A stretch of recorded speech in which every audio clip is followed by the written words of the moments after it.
The fuck?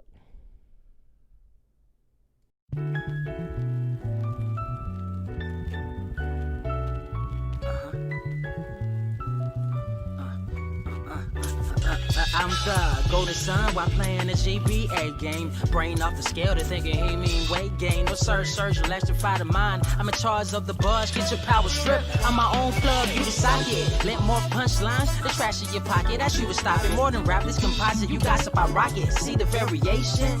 It don't matter, black or white. Bring the drama, Perry Mason. I'm adjacent to the destined. Counting all my blessings while they selling their soul. No, you gotta be desperate like them housewives. Hear the real with my mouth wide. Paths going north, but they still hear the south side in me. These rappers are actors who giving out Emmys. Find me a Denny's looking prouder than Penny without an Oscar. I'ma lay it proper. Father, this sound ironic, didn't have a papa for most of my life. Foster home to home. Don't let me start. Comment tell me about real love. It starts in the heart, not the pants. Born without a chance. Probably met destiny plenty times. And notice when she glanced at me. When you dance with me, who would've known these dreamers become fans of me? Put up your hands for me. Touch the sky, the model we grew up with. Bumping that old Wayne, about to see if this truck fit in my garage. I'm kidding, no car, but I got drive. Even if I retire, never be top 5. I survived the rugged terrain. Determination in my brain, God help me find joy through the pain, gain clarity that I share to the masses. Same kid, they dreaming in classes. Future look disastrous. Time for the heroes and less fastest. Clean air, less gases. But y'all know what I'm trying to convey. Chase strays, play games, watch a few anime. Found a path to be great, not a moment to waste. Mama check it, don't worry, I'm straight. We gon' take it to the top of the globe. Spread love, realest quote that I wrote. You know, sky's the limit. All my life I was sober. We surpassing that with each episode. The whole, a new episode.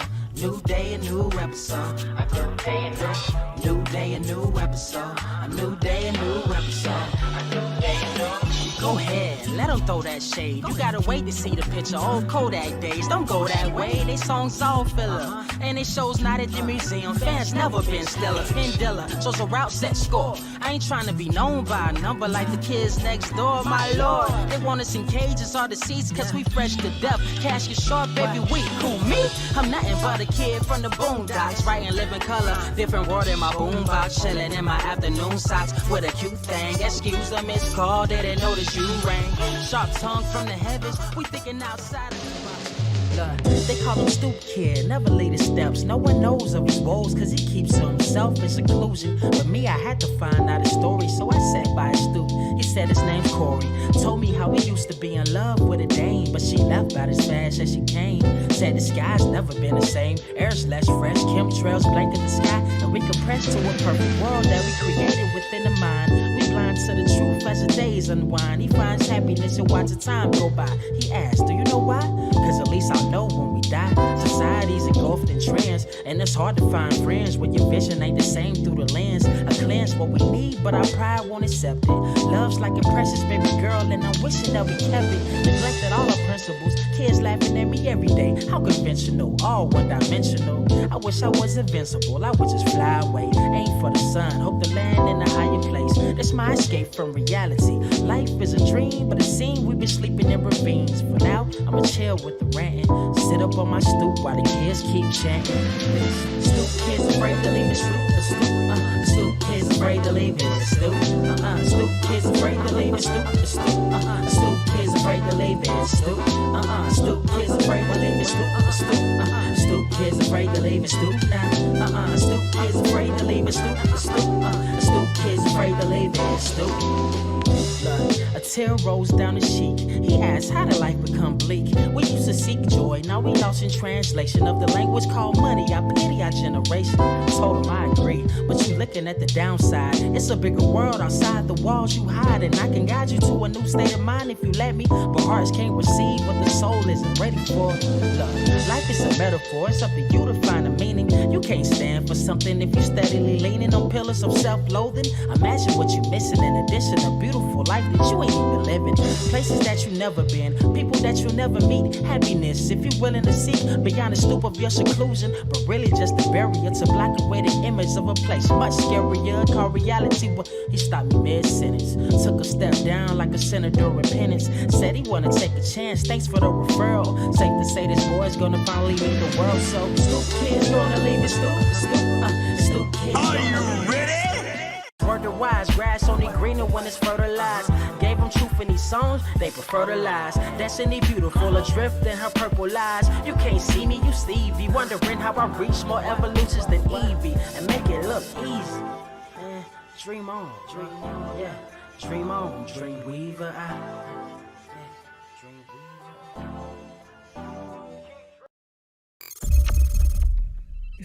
What is up, Earth's mightiest subscribers? It is your boy Ernie Blerd Without Fear. I have got my guy Carter Presents in tow. We in here.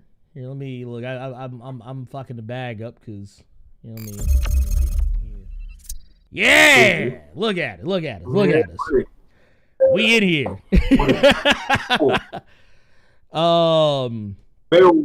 Bear with me, you all. I am insanely tired. It is playing Avengers solo will put a motherfucker to sleep. But I'm here. Look, you want to hear some shit? And I'm ready to get the show started. You want to hear some shit? Guess what level your boy Thor is right now? Where is he? Level 42. Yeah. Kamala Khan, Yeah, 35. Mm-hmm. Ooh. Hulk, 39. Okay, I see. Wait. That's a lot of Red Bulls to keep you awake enough to do that. That's a lot of Red Bulls. Well, no, I've been playing. Well, actually, I have been playing the game solo a lot, but I've also been playing the game with Nerd 901. So like they've been jumping on. But but no, they were laughing at me because like every time I join up with one of their games, I'm like, damn, dude, you'd have jumped up 10 levels every time we see you. Yeah. And like they didn't believe me when I was telling them how fast I was getting levels. So basically what I did is I took Adam from Nerd 901 with me. And basically ran him through some levels. Like I got that dude like 5 levels. It just one mission. So I was like, yeah, dude, that's it. We out here. Your boy grinded. This McGee just brought up a good question. What level is your Captain America?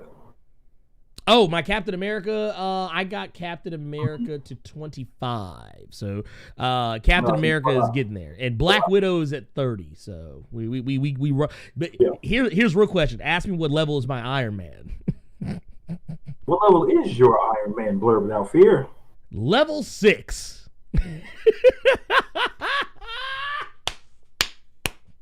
Because fuck that motherfucker.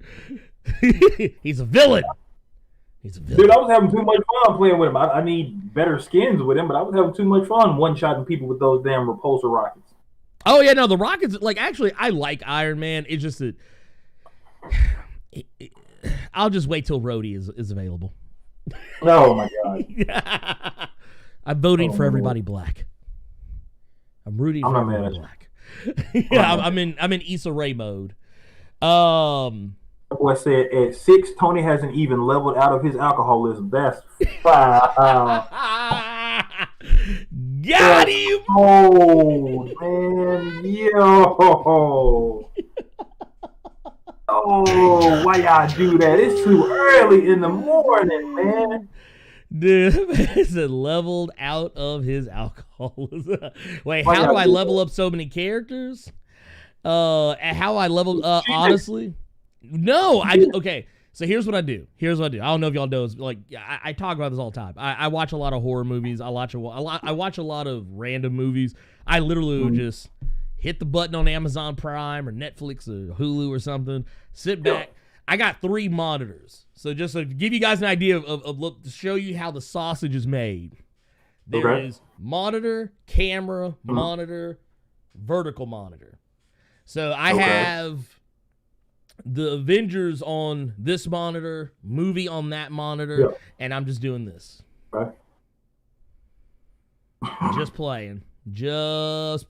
Like it's mindless. Like I do the same thing with JRPGs. Like when I'm not in the story part of the game, I'll just like sit there and just grind out levels because that's just what I do. It's brainless work.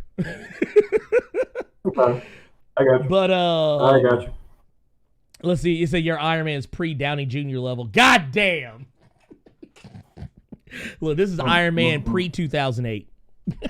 pre MCU. Oh, this is back when nobody was talking about. Dude. Yeah, that's when nobody was talking about that, man. Look, wasn't nobody checking for Iron Man. Wasn't nobody checking for Iron Man. Real quick before we get into our news today, I do want to laugh about something because this is something that is special. It's something that's special and near and dear to both Carter and I's hearts. And you know what? I should laugh about this because you know what? I don't actually like the idea of anyone losing their job. But, so I want to preface this that if you are someone or you know someone who works for GameStop, I just want to go ahead and say right now, I'm not happy for you, but I am looking forward to the end of an era. So GameStop apparently, as we have mentioned before, is on some hard times. They just recently sold their private jet, which for those of you who may not know, that is usually a sign that shit is not okay in the realm of your business, in the realm of your ability to pay not just yourself but your employees. It's usually a sign that shit's about to go down. And GameStop has honestly been trying to get bought off. They've been trying to get bought off by other companies. They have been trying to sell off shit. Jet included $7 million, which I think is a drop in the bucket to like anything they could ever possibly do. Okay. Pause it. JTS 616. I almost fucking banned you. Well, they're reminiscent of Blockbuster in no way, shape, or form. In any form of negrodom, is Blockbuster and GameStop in the same wheelhouse. Get the fuck out of here. I told y'all in that damn chat, it's too early in the morning for this shit. It's too early. Okay? Y'all gonna see, and I'm trying not to curse. I know it's children in here. Y'all gonna stop fucking with me. Okay? There is no Blockbuster, GameStop. Get the fuck on out of here with that bullshit, please. No. See, the actual one would have been Hastings. Hastings would have been closer. But I get where she's coming from though, because like basically you remember how hard Blockbuster fought. Yeah. You remember how hard Blockbuster fought to stay open. Like I'm talking about they fought tooth and nail to stay open. Matter of fact, what's going on right now is that they originally said they were going to close 300 stores. And now that has jumped to 450 stores, which I find is just baffling because you can't get okay. I'm going to tell you why this is happening. I know exactly what's happening. I have my finger on the pulse. This is happening because GameStop is run by a pack of idiots who 99.99999% of them have never touched a video game a day in their life. Never. Now, that said, When they hit financial woes, they do dumb shit thinking it will make them money. And as I don't know if this is a saying anywhere else in the world, but as we say in Memphis, you play stupid games, you win stupid prizes. Yes, you do. So what happens is when the money ain't coming through, they say, well, hey, we're going to sell prepaid phone plans. We're going to sell tablets. We're going to sell, Net 10 cards. We're going to buy out Think Geek and sell random geeky apparel and paraphernalia, and this is going to bring the money in. It's like, no. Shit, you can go back further than that. When you and I worked there, remember when they were trying to be Blockbuster selling fucking movies all over the place? When they kept trying to force motherfuckers to buy PSP movies nonstop? Lord, I remember that shit. You know, so... Have you ever tried to watch a movie on a PSP? Have you ever tried to... I'm just asking. Have you ever actually tried to watch a movie on a PSP? It is unfucking bearable. It is unfucking bearable. God damn it, I can't fucking stand it. I'm gonna say, GameStop never knew what it wanted to be. They just knew they wanted everyone's money. They knew that, you know, in our case, we need those reserves. We need those reserves. We need those reserves. Can you please get us a reserve? Please, just try to figure out some bullshit way you don't have to give them their change back and put that toward a reserve. You laughing because you know what the fuck I'm talking about. No, he don't. They will always we would always have to constrict.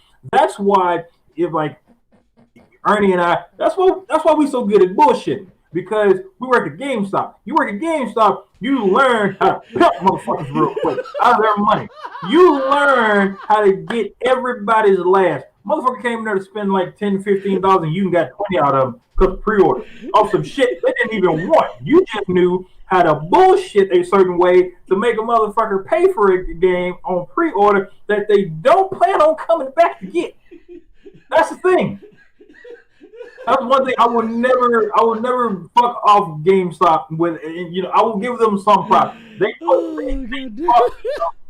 a few life lessons about bullshitting people, right? Oh god. Oh no. I remember. You know what? Fuck this bitch. I don't give a fuck. I'm gonna put her name out in the street. My old district manager, Carmen Meacham. I remember one day she told me she was like, Carmen, I hate that one. Dude, I can't stand that bitch. Fuck that bitch. If she in here, eat a dick. Anyway, so basically what happened was she sat me down one day. She was like, Ernie, I feel like you're just burdening the customer. You think that you're burdening the customer by offering them these savings. That you're burdening them by asking them if they want to sign up for power-up rewards that you feel like they don't want. And I remember I looked that bitch dead in her eye and I was like, because I can look at a motherfucker and tell he don't.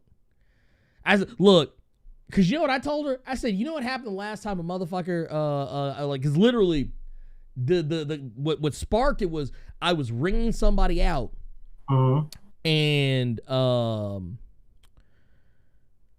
dude who I was ringing out, I asked him, I was like, hey, it says your Power Rewards card's about to expire. Because remember, it used to give us a prompt. Like, it would tell us, like, when it was going to expire. Yeah. And it would be like, hey, I was like, your Power Rewards card's going to expire in, a couple of days. I was like, you want to go ahead and renew that junk? And he was like, dude literally looked me dead in my eyes. I'm going to tell you, and I can tell you exactly what he said verbatim. This will stick with me for the rest of my fucking life. And bear in mind, this was a white man. And he was very country. He looked at me. Colorfully, he had on camo. I could see him. Okay. Anyway, this man literally, he looked at me like he wasn't even looking at me at first, but he just kind of did this number right here. He was just like,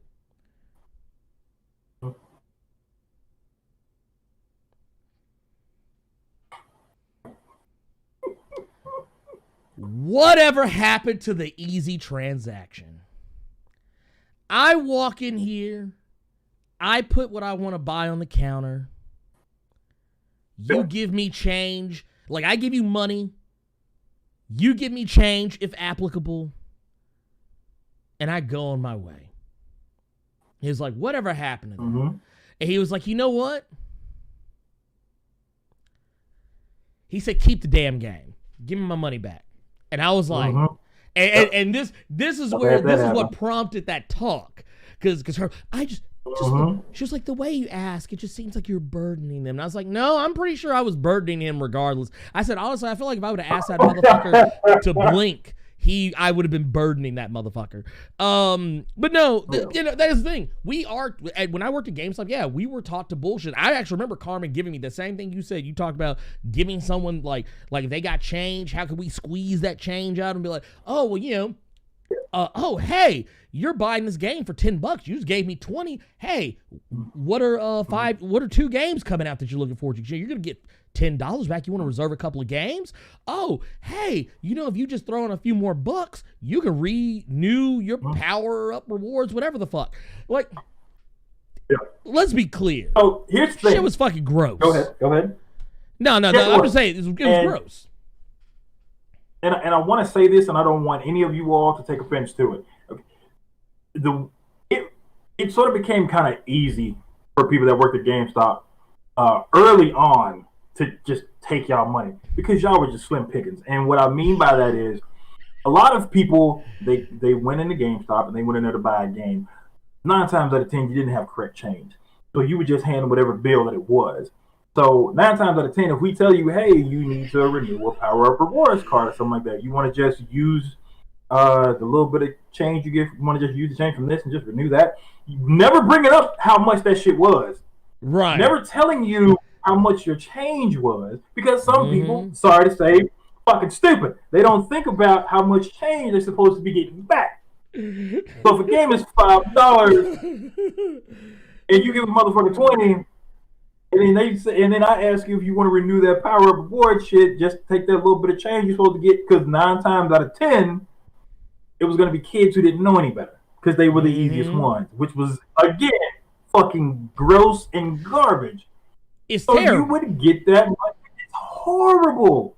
Horrible. And you know what? I remember there used to be. Now, I'm not gonna lie. I used to hate this because like it always came back on me, but I actually didn't mind it because I felt that it was actually treating GameStop the way it deserved to be treated.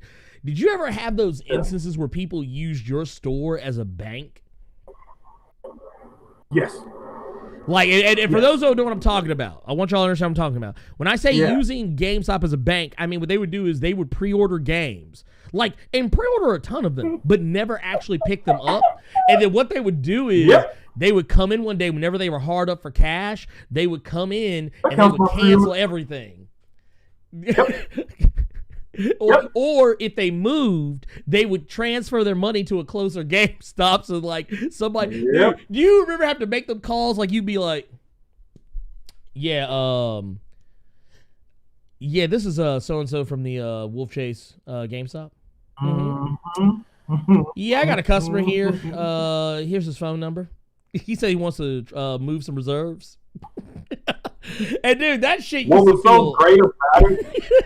What was so great about it is when you started that conversation off, the other motherfucker on the end already knew what was coming. He already knew. He didn't want to fucking do it, but he knew he had to do it. He had to do it. They always knew. They always knew. Because like here's the thing: you worked at the one in Wolf Chase. I worked at the one. It don't matter at this point. Y'all don't know what the fuck we're talking about. But I worked at American Way. And so I worked over there where it was in Memphis at the time when Ernie and I worked at GameStop. There was a place called Technicolor in Memphis. Okay, it was basically the factory that put 360 games, PlayStation 3 games. It was literally just a group of people putting the games in fucking cases and throwing them down the line. My store was known because a lot of people that worked at that factory would, instead of putting them games in their cases and shipping them on about their business, they put them games in their fucking pockets. So you would have so many people coming in there with like shit like that thick, because I'll never forget it. You remember PZ? Fat boy smell like relish and Fritos. Yep. Okay, so I remember that motherfucker. He ended up. Okay, so we had to fire a girl because his brother had bought in like a good stack of games, wanted store credit, didn't want cash for him. Well, he wanted cash for some and store credit for others, right? One of them ended up being several copies of the original Mass Effect game. The part that's funny about this is that Mass Effect didn't come out for another 3 fucking weeks. So this motherfucker was taking in games that ain't even out yet. God damn.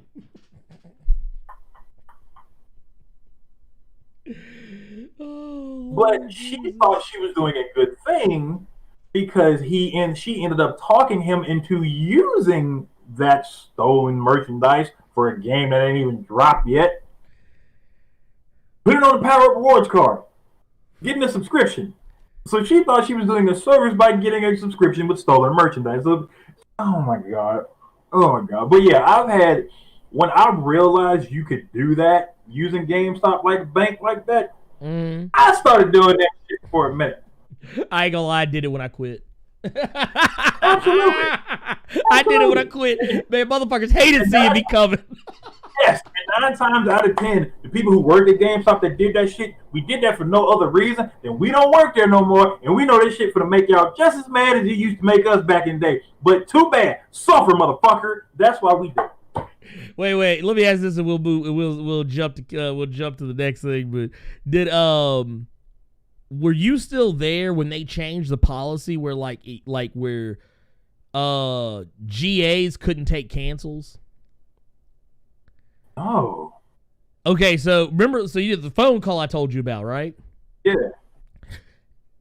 Imagine a worse feeling than, so imagine how you feel when you get that phone call that you about to take a cancel. Yeah. Imagine your GA who works like 1 or 2 shifts a week. Okay. Answers the phone, is talking, and all of a sudden he has this look, like he looks up, he's just like, and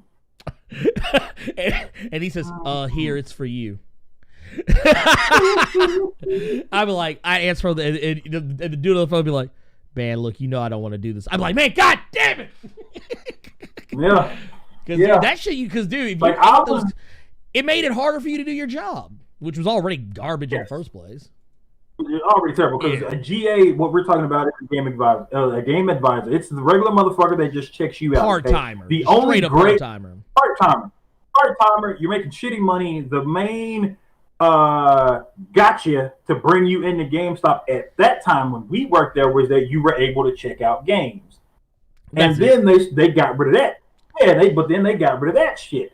And then another silver lining was I'm not ashamed to mention this shit now, but if shit's in your back room for an extended period of time, you penny it out, you throw that shit in the garbage, right? Right. Strategy guide, games, controllers. Somewhere I still have a Resident Evil 4 chainsaw controller. These motherfuckers just expected me to throw in the fucking garbage. But management was the dream job at GameStop because if your store did numbers, you got to get flown out to Vegas for the manager meeting. You got the free system. You got the free consoles. That's why this prick was a manager, and I was a GA who used everything possible to get as much as I could before I got out of that fucking place. Look, they gave me a free Vita. Oh, and I guess technically they gave me a free PlayStation. They did. They gave me a. I got a free PlayStation 3 and a PS Vita. I'll accept that. That was. But I loved how most of the managers would like trade that shit in as soon as they got it. Absolutely. That was the funny part. They'd be like, man, take this shit. No, give me cash. Absolutely. And just to answer you guys' question in the chat, I'm fairly certain. Let me see. Dr. Batman Hatton. Oh my God. We probably have enough GameStop horror stories to fill out a full fucking episode of Blerd Cave for another time. Oh yeah, no, that's a I'll be more than happy to share them at a later date. But we have to talk about something that is terrifying and equally as dreadful as GameStop, and that is the King in Black. The King in Black. He's coming. Yes. He's coming. God is coming. Well, technically, God had already come. That was Carnage. But no, the King in Black, Null is on his way, and the next, now that Empire is, I guess, official. I guess, is it officially over? Is it actually done? Yeah. Because I think there's the issues that came out this week were Aftermath with Avengers and Fallout with Fantastic Four. Okay, cool. So there you go. The shit's done. I'll read it. I will now actually read it in its entirety. I probably won't. I say entirety. I'm probably just going to read issues 1 through 6. I'm not going to read anything else. I've already read the tie-ins I give a shit about. So yeah, I'll just read the 6 issues, be done with it. But no, King in Black is on the way. It's the next big major Marvel event that's going to be on the way. And if I am not mistaken, I'm looking here at some dates here, I believe. But yeah, basically a little later on coming up, we have got a bunch of crazy shit happening. Apparently, we've got a bunch of crazy shit happening. Apparently, Marvel has shown off all of the new shit that is coming that way. We've seen the actual King in Black. Which issue is this? Yeah, King in Black 1 of 5 is gonna be a 5-issue part deal. And they've also got some tie-ins for that bish. Here, let's see if we can pull these. Because of course, it's still Marvel at the end of the day. Yeah, this is still Marvel. This is always Marvel. This is Marvel. Always Marvel all the time. Like, what does it say? All new, all different Marvel. Always Marvel. Always eventing. I will say this. You know what I would like to see? Looking at this cover, I would actually like to see Ryan Stegman do a run on Avengers. I actually would like to see him do a run. I actually kind of like even more importantly, I would like to see him do some art for X-Men, because I like Ryan Stegman's art style. It's very, I don't know, I can't put my finger on it, but I like it. You know what? He's really grown on me through this Venom run, because for a while there it seemed like, because I used to read him a lot when he did some issues of Superior Spider-Man, and I thought he had that syndrome. I think it was like Rob Liefeld syndrome, where he couldn't draw feet. Because I would never see his feet, and then at times I did see how he drew feet. It was like this. Wait. Here's a word. Have you heard this word in a while? Flicted. Oh. Did the hands and feet look flicted? Yes, they did. Yes, the hell they did. Why did you say that? I don't know. It hit me. You know, Southernisms. Truly. But no, apparently we've got the solicit here says, after a campaign across the galaxy, Null's death march arrives to Earth, and worse yet, he hasn't come alone. With an army of hundreds of thousands of symbiote dragons at his command, the King in Black is a force unlike any Earth's heroes have ever faced. Eddie Brock, a.k.a. Venom, has seen firsthand the chaos that even one of Null's symbiotic monsters can wreak. Will he survive an encounter? I don't know if I like you making that voice above my head like that. Yeah. Look, wait a minute. Wait. Wait, you know what? No, I'll look, check this out. Here, I'm about to go full ham here. Check this out. Will he survive an encounter with the god of the abyss himself? Find out next time on Dragon Ball Venom. Oh my god. You gonna make me climb up there in a minute like this is fucking Hollywood Squares. I don't need you not to do that voice like that. He's like, motherfucker. You're gonna make me climb up there in a minute. He's like, get the broom and start going, But no, we also got a peek at King in Black 2 of 5. You see the cover right here. Null is apparently running fades on everybody in this. We see Captain Marvel, Wolverine, Spider-Man, Doctor Strange. Who is that back there? Oh wait, I think is that. I can't tell if that's Black Cat or Silver Sable. I don't know. Because Black Cat is involved in this. Black Cat. Mm-hmm. Yeah, I think that's got to be Black Cat. We see Thing, Captain America, and of course Venom. Gots to go get him. And let's see what we got. Venom, the Venom proper issue.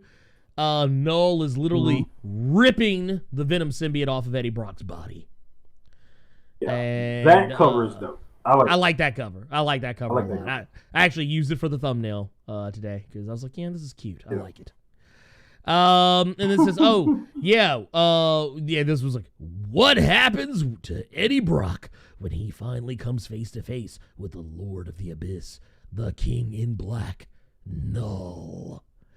Boy, Eddie got. I think this is going to be the new thing now. I saw someone say it on Twitter. Eddie got wraithed. Dude.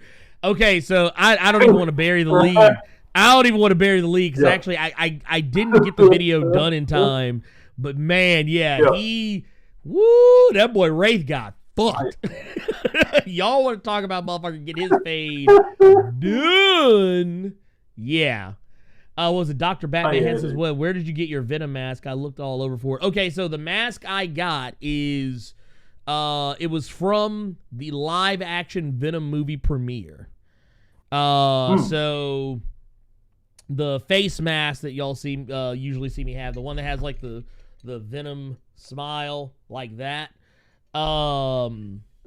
That one, yeah. I went to a it wasn't like the premiere, so don't get it twisted. I didn't go to the premiere, but I went to a premiere, and that was one of the things that they gave me. That and a really awesome Venom shirt. But yeah, was it Black Cat? Because remember, this book got put on hiatus until King in Black. But Black Cat is apparently factoring into this. So there's that. Goody gumdrops for Felicia Hardy for making it to an event. Why? I don't know. Look, I'll be honest. I don't give a damn about Black Cat. I have not been reading Black Cat, so I have no fucking clue how she factors into this. But I'm sure someone is reading it. Had you not said that, I would not have remembered that she has her own book. Mm-hmm, yeah, she has her. Yeah, she had her own book. Oh, well, you know when they were canceling books, when they were canceling books, hers was the one like it didn't get canceled, but they were like, no, we're gonna put it on hold till King in Black, and then they're gonna cancel it. But no. Oh, so here we got a little thing here. It says, this is was it Jed Mackay. With art by C.F. Villa. It says was covered by. Oh, actually, that's why I like the cover. It's Pepe Larraz. I like Pepe Larraz. Larraz. The Cat in Black is back. Feeling lucky? Null's attack on Earth interrupts the Black Cat's latest heist. And if you know Felicia, you know that's a problem. So the Cat and her crew aim to steal something of greatest value to both Null and Earth's hope of survival. You'll have to pick up this issue to find out what. This issue guest stars the X-Men, Captain America, and Doctor Strange. Do not miss it next time on Dragon Ball Venom. That's just code for the X-Men, Captain America, and Doctor Strange are going to be in one fucking panel while Black Cat gets her ass whipped. Dude, first off, okay, all of her crew are gonna get fucked up, and more than likely, 9 times out of 10, spoilers, Black Cat probably gonna get a symbiote on her, since she's still gonna have a white fur or some shit. I just know she's gonna get fucked up. Okay, I got one for you. I got code for you. X-Men, Captain America, Doctor Strange. Please come buy this book. Please. And someone, please, look, your favorite characters are going to be in here. Please buy this book. Please. Nobody is checking for Black Cat. Nobody is checking for Black Cat. X-Men. You're going to have the X-Men in one panel. Mm-hmm. You're going to have Captain America and Doctor Strange talking to each other on the phone in one panel, and then the rest of the issue is going to be Black Cat getting broke off. Oh yeah, easy, Proper. easy. Oh no, well here's the thing, and I want people to understand this. I don't know why I'm explaining myself, but if this was any other character, and I mean any other character, this could have been Misty Knight. This could have been, I don't fucking know, because at least with Misty Knight, at least she was involved in absolute carnage, so at least that would have been some frame of reference. This could have been fucking Dagger from Cloak and Dagger. This could have literally have been any other female character, and I probably would have cared just that much more. I'm just like, I'm sorry. I haven't liked Black Cat since I was like 10. Like, or no, I take that back, 12. No, 12. No one wants to see not Catwoman get beat up by Noel. No one wants to see that. No one cares. Not no Catwoman. Oh my God. Oh Lord. Hey, I tell you what you do want to see. I tell you what you want to see. You know what you want to see? What I want to see. You want to see Iron Man and Dr. Doom team up and beat the brakes off evil Santa Claus. That's what you want to see. That's what you want to see, goddammit. I'm telling you, that's what you're going to see. That's what you're going to, if you don't want to see, you're going to get that motherfucker, because that's what's coming. I'm so confused, but I want to see it. I'm confused that I want to see it. I'm frightened and confused, but I want to see it. Look, let me tell you something. The fact that Dr. Doom is not pulling up in the infamous Iron Man armor, I've already got reservations about this, because I'm sorry, this is a wasted opportunity. What are we doing with this? I had to get past that point too. What's going on here? I was so mad when he wasn't wearing it in that Dr. Doom mini that came out a couple years ago. Not even a couple years ago. It was a couple months, wasn't it? A couple months ago. Okay, it was a couple months ago. I was upset I didn't see the infamous Iron Man suit in there, but it was in Savage Avengers. They actually showed it. Dr. Doom won the one.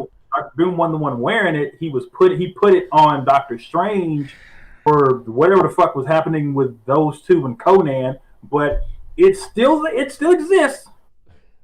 God damn it! You know what? Yeah, just give me back infamous Iron Man, and otherwise I don't want it.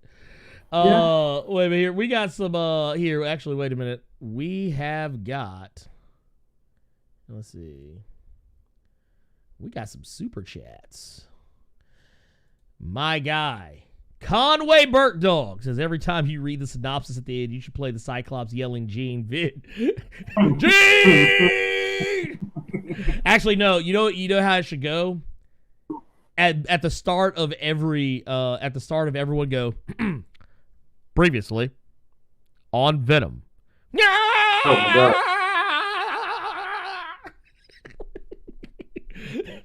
do the Charles scream. Dude, why did it always sound like Charles and Gene were having orgasms? I'm just saying. Just throw that out there. Just throw it out there. Because, like, Gene was always like, Scott. I've thought that before. Because it always sounded like Xavier was just busted everywhere, but it hurt. That's what Xavier's always sounded like to me.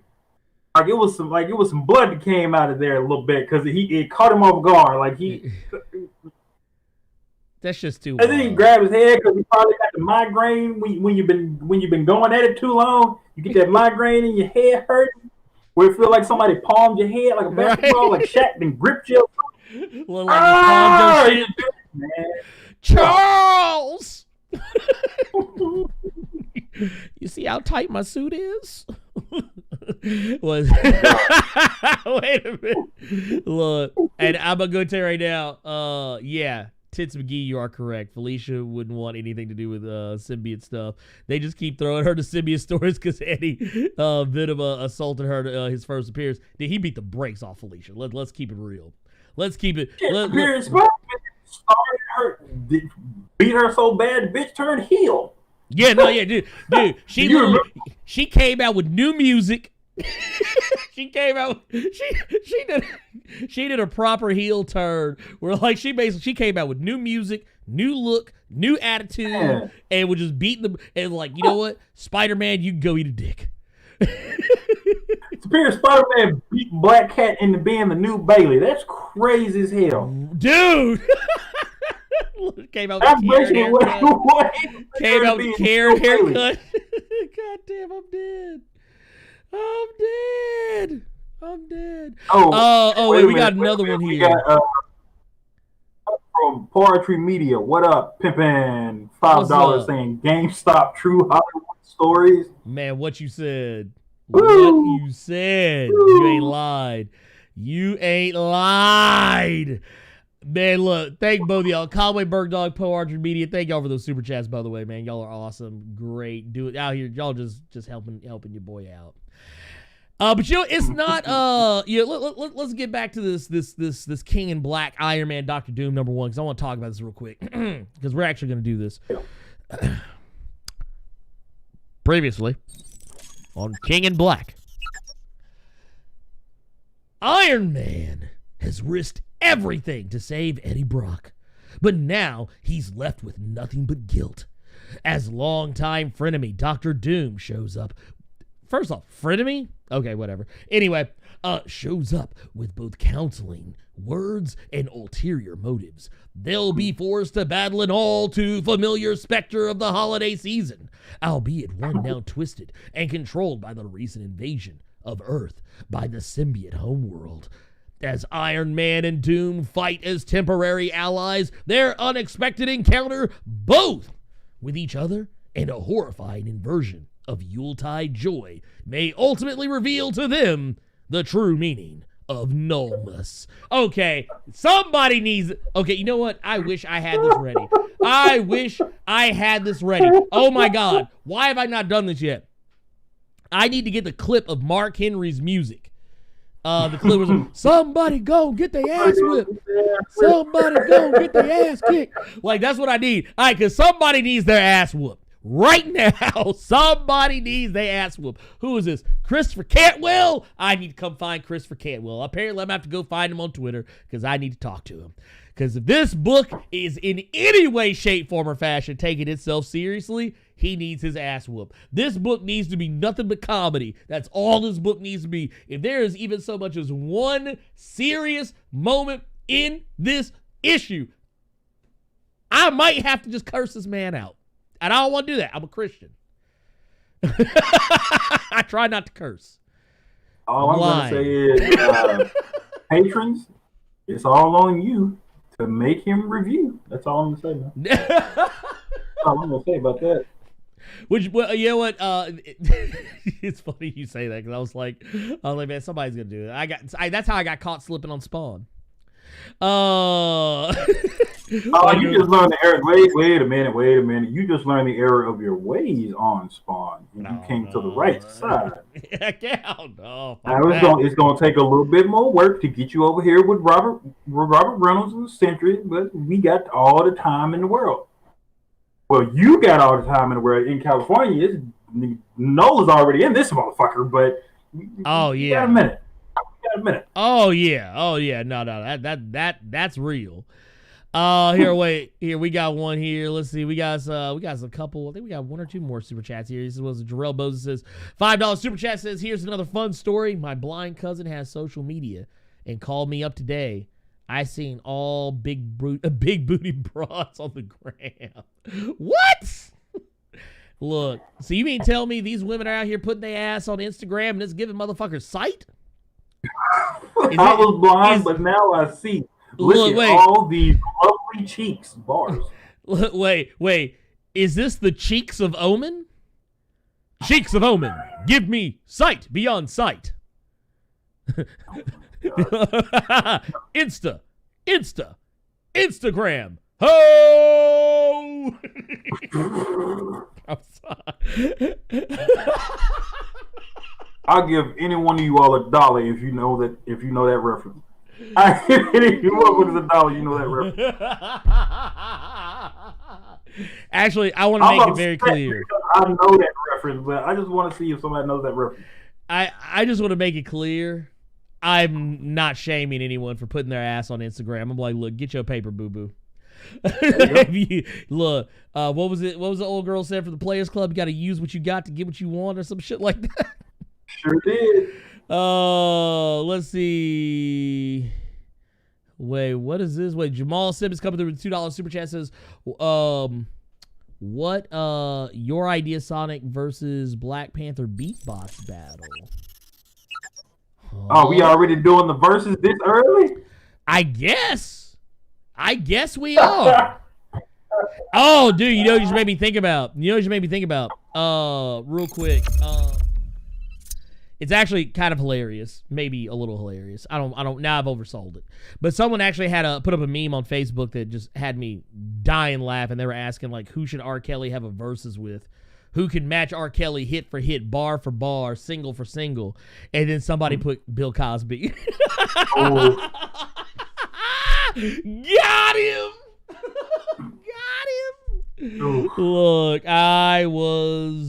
Look, Ladies and gentlemen, oh my God, we got him. Oh God, the internet wins again. Dude, the internet is undefeated. Wins again.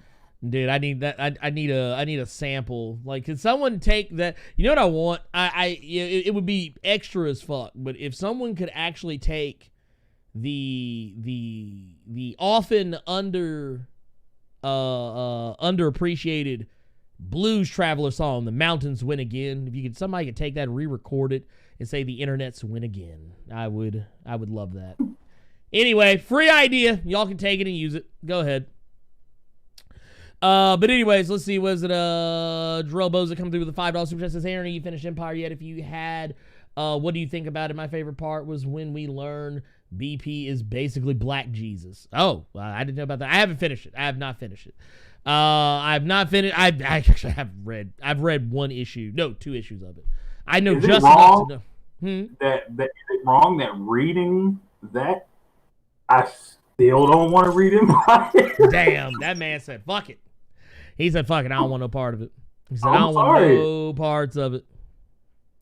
I understand. I completely understand that. I'm only gonna fuck with it just because I feel like I have to. I feel like I have to now. But no, I mean I'll check for it. I'll check it out. But I mean, you know, T'Challa was already Black Jesus for me. So or actually no, I'll call him Black Moses. Blue Marvel is Black Jesus. And then we got another one. What was it? Symbiote Black Cat versus Symbiote Spider Woman. Who wins? May happen. It might. Because there is some Spider Woman shenanigans we're gonna get to here in a sec. This was from J Rye. Honestly, I give it to Spider Woman because I like Spider Woman better. What's up? Okay, cool. Because they're saying Symbiote Spider Woman. The first thing that came to mind was, is Spider Gwen still in 616? I don't know. I'm not 100% sure on that. I haven't actually. I don't know. I have no idea. Here, let me. Okay. She might be. If she is, she probably gonna fuck something up. I know Gwen. Yeah. I know Gwen herself is hanging around. Okay. I know Gwen herself. I couldn't remember for sure. I didn't know if they were still doing that Spider-Verse thing where she was going through different like times back with and the forward, Weaver web and all that crap. So. Yeah, some shit. But no, Jay Rye, Jarrell Boza, Jamal Simmons, thank y'all so much for those super chats. Y'all rock. Thank you. Let's get it back into this because like I said, we're not done by a long shot. We got Immortal Hulk, King in Black, Immortal Hulk #1. We got crackhead Immortal Hulk back for the first time since he saw the Green Door. This is Tyrone Hulkums. Oh my God! this is Hulk Bigums. He's like, man, peanut butter and crack sandwich. It's radiation. Y'all got any more of that gamma?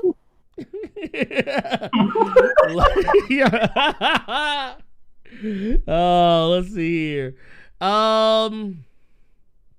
But we see here, it looks like Immortal Hulk's about to catch that fade because we do know that we got a tease of Banner getting involved with symbiote shenanigans back in Absolute Carnage when the Savage Hulk persona took over the lead for Banner and Devil Hulk and basically got consumed with the Venom symbiote.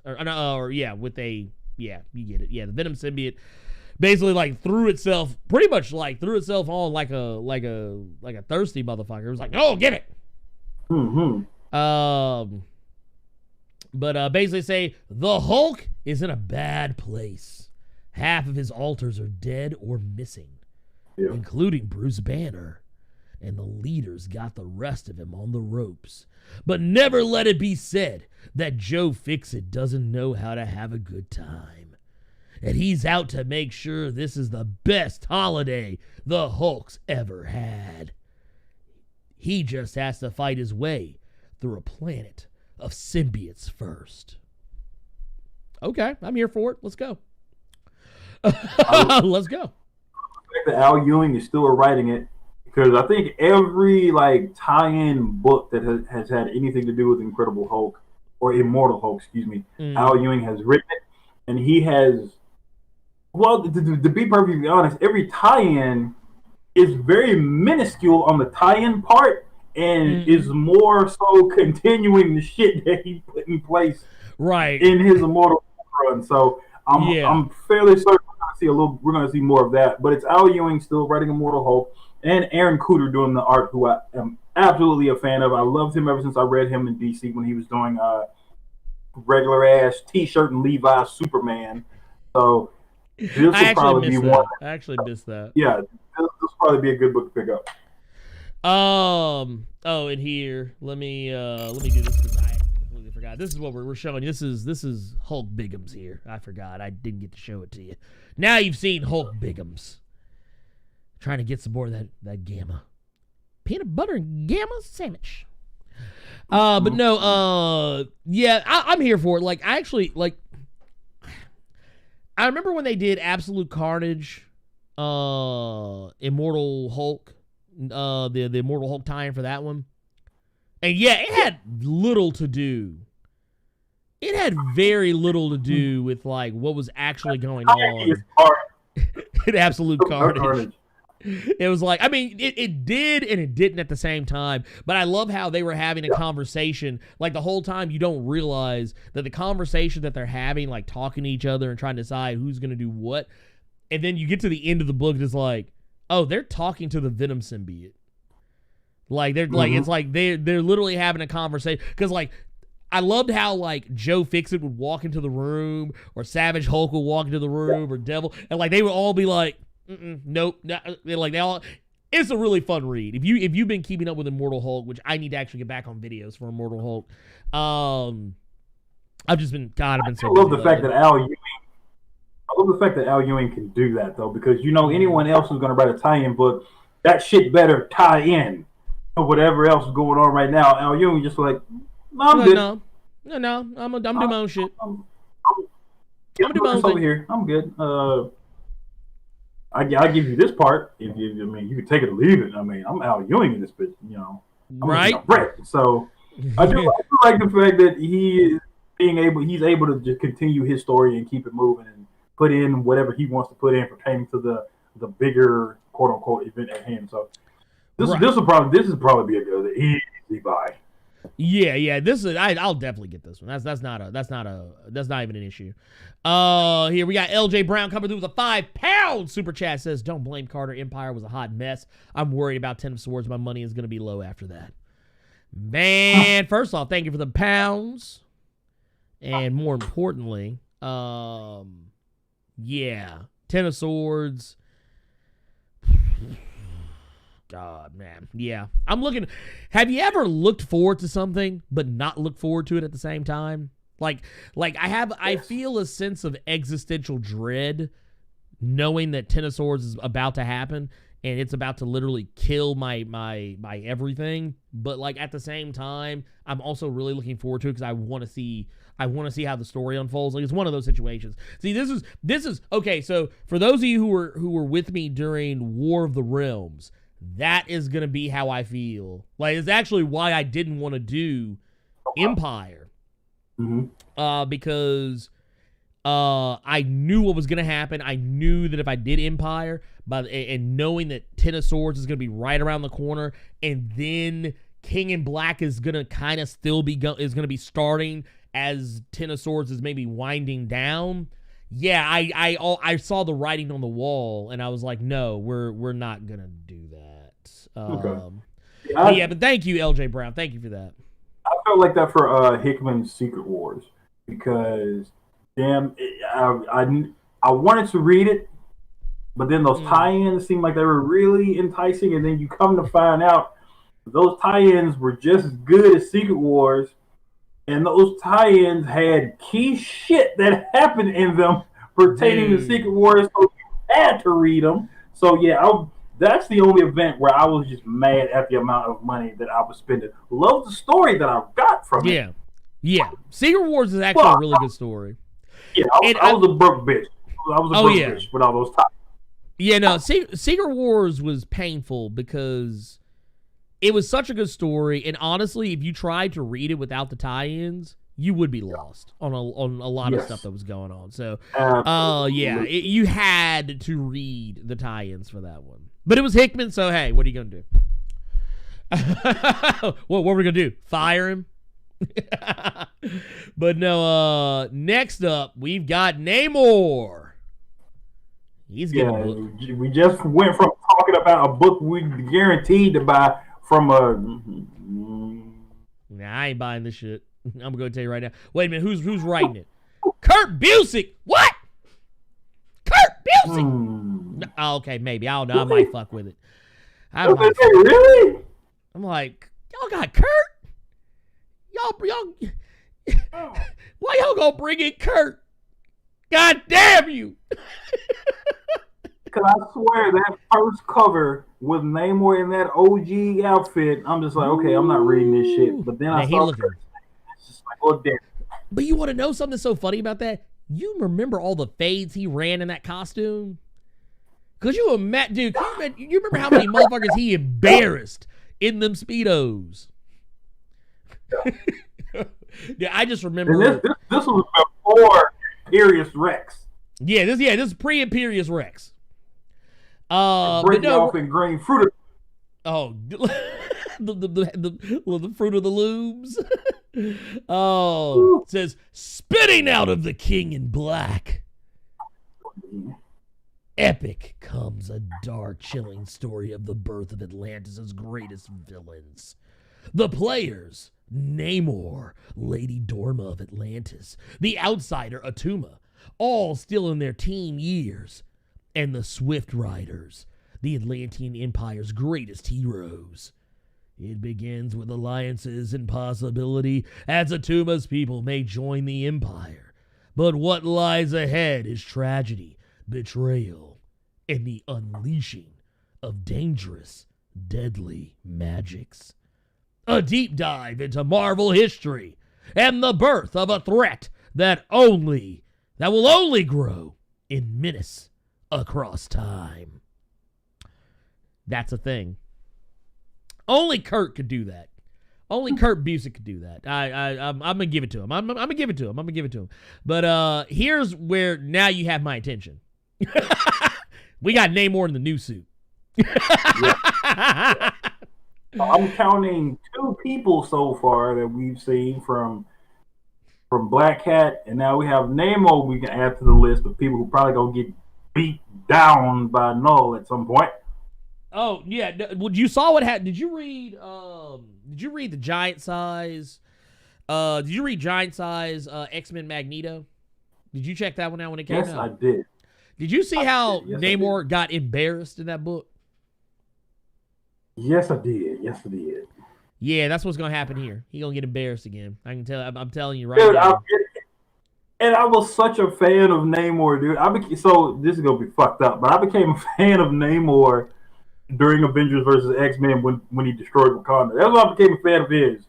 And then books after that, I became even more of a fan.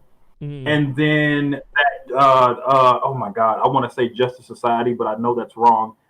Squadron Supreme of America came out, and then that first issue, they just behead Namor. And now he's doing whatever the fuck he's doing now. And then he just gets put in his place by Magneto real quick. So it's just like, I can't win, dude. I can't have a good Namor situation at any point. Nah, you really can't. I remember that shit, dude. They cut his head off like he wasn't shit. Apparently, I'm not reading. Nobody cares. We're going to Spider-Woman. Anyway. Jessica Drew, the Spider-Woman of a gentleman's Spider-Woman. I have not been reading that book because that costume looks fire. Oh yeah, no, the new costume is lit. I like it. I like it a lot. Apparently Jessica Drew is gonna catch some hands, and maybe throw some too, in the Spider-Woman King in Black tie-in. This was gonna be headed up by Carla Pacheco and Pere Perez. Okay, I'm down. You got some names on here. I'll fuck with it. Abandoned by her friends, there's only one person who comes to Jess's aid. Octavia Vermis. She's got a cure for Jessica, and the prescription is crime. Under the cover of the Null Invasion, Spider-Woman is stealing elements of a cure to her condition. Or is she? Dun dun dun dun dun dun. That's exactly what that was. That is precisely what that was. Dude, what the fuck? Well, that's three people that know it's going to beat the brakes off of so far. Three. I'm counting 3 people that's going to get worked. Well, here's my thing. So I just want to point out that you really got some weird tie-ins here. Like, okay, Immortal Hulk, I can feel that. I'm actually kind of surprised I didn't see any X-Men, considering that they clearly show Cyclops and Wolverine caught up in this. But I guess because they got their own business.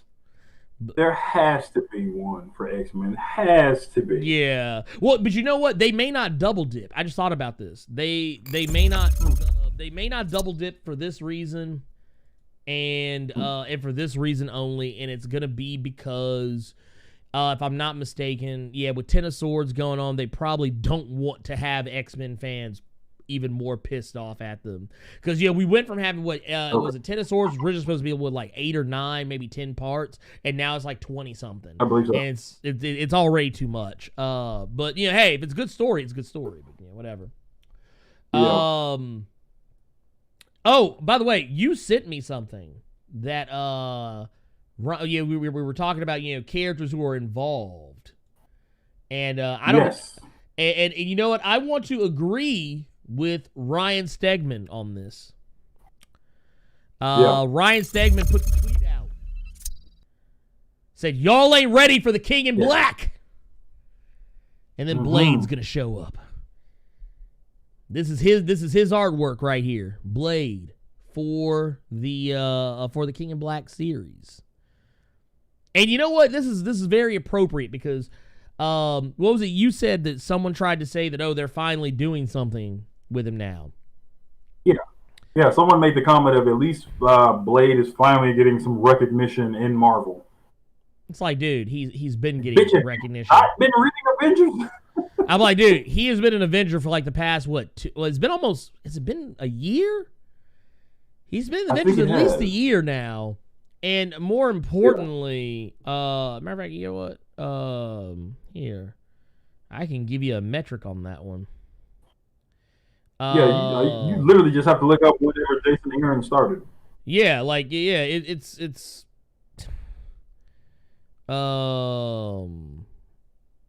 let's see. All I know is if Blade is, it's been at least a year and a half. It's been a year and a half.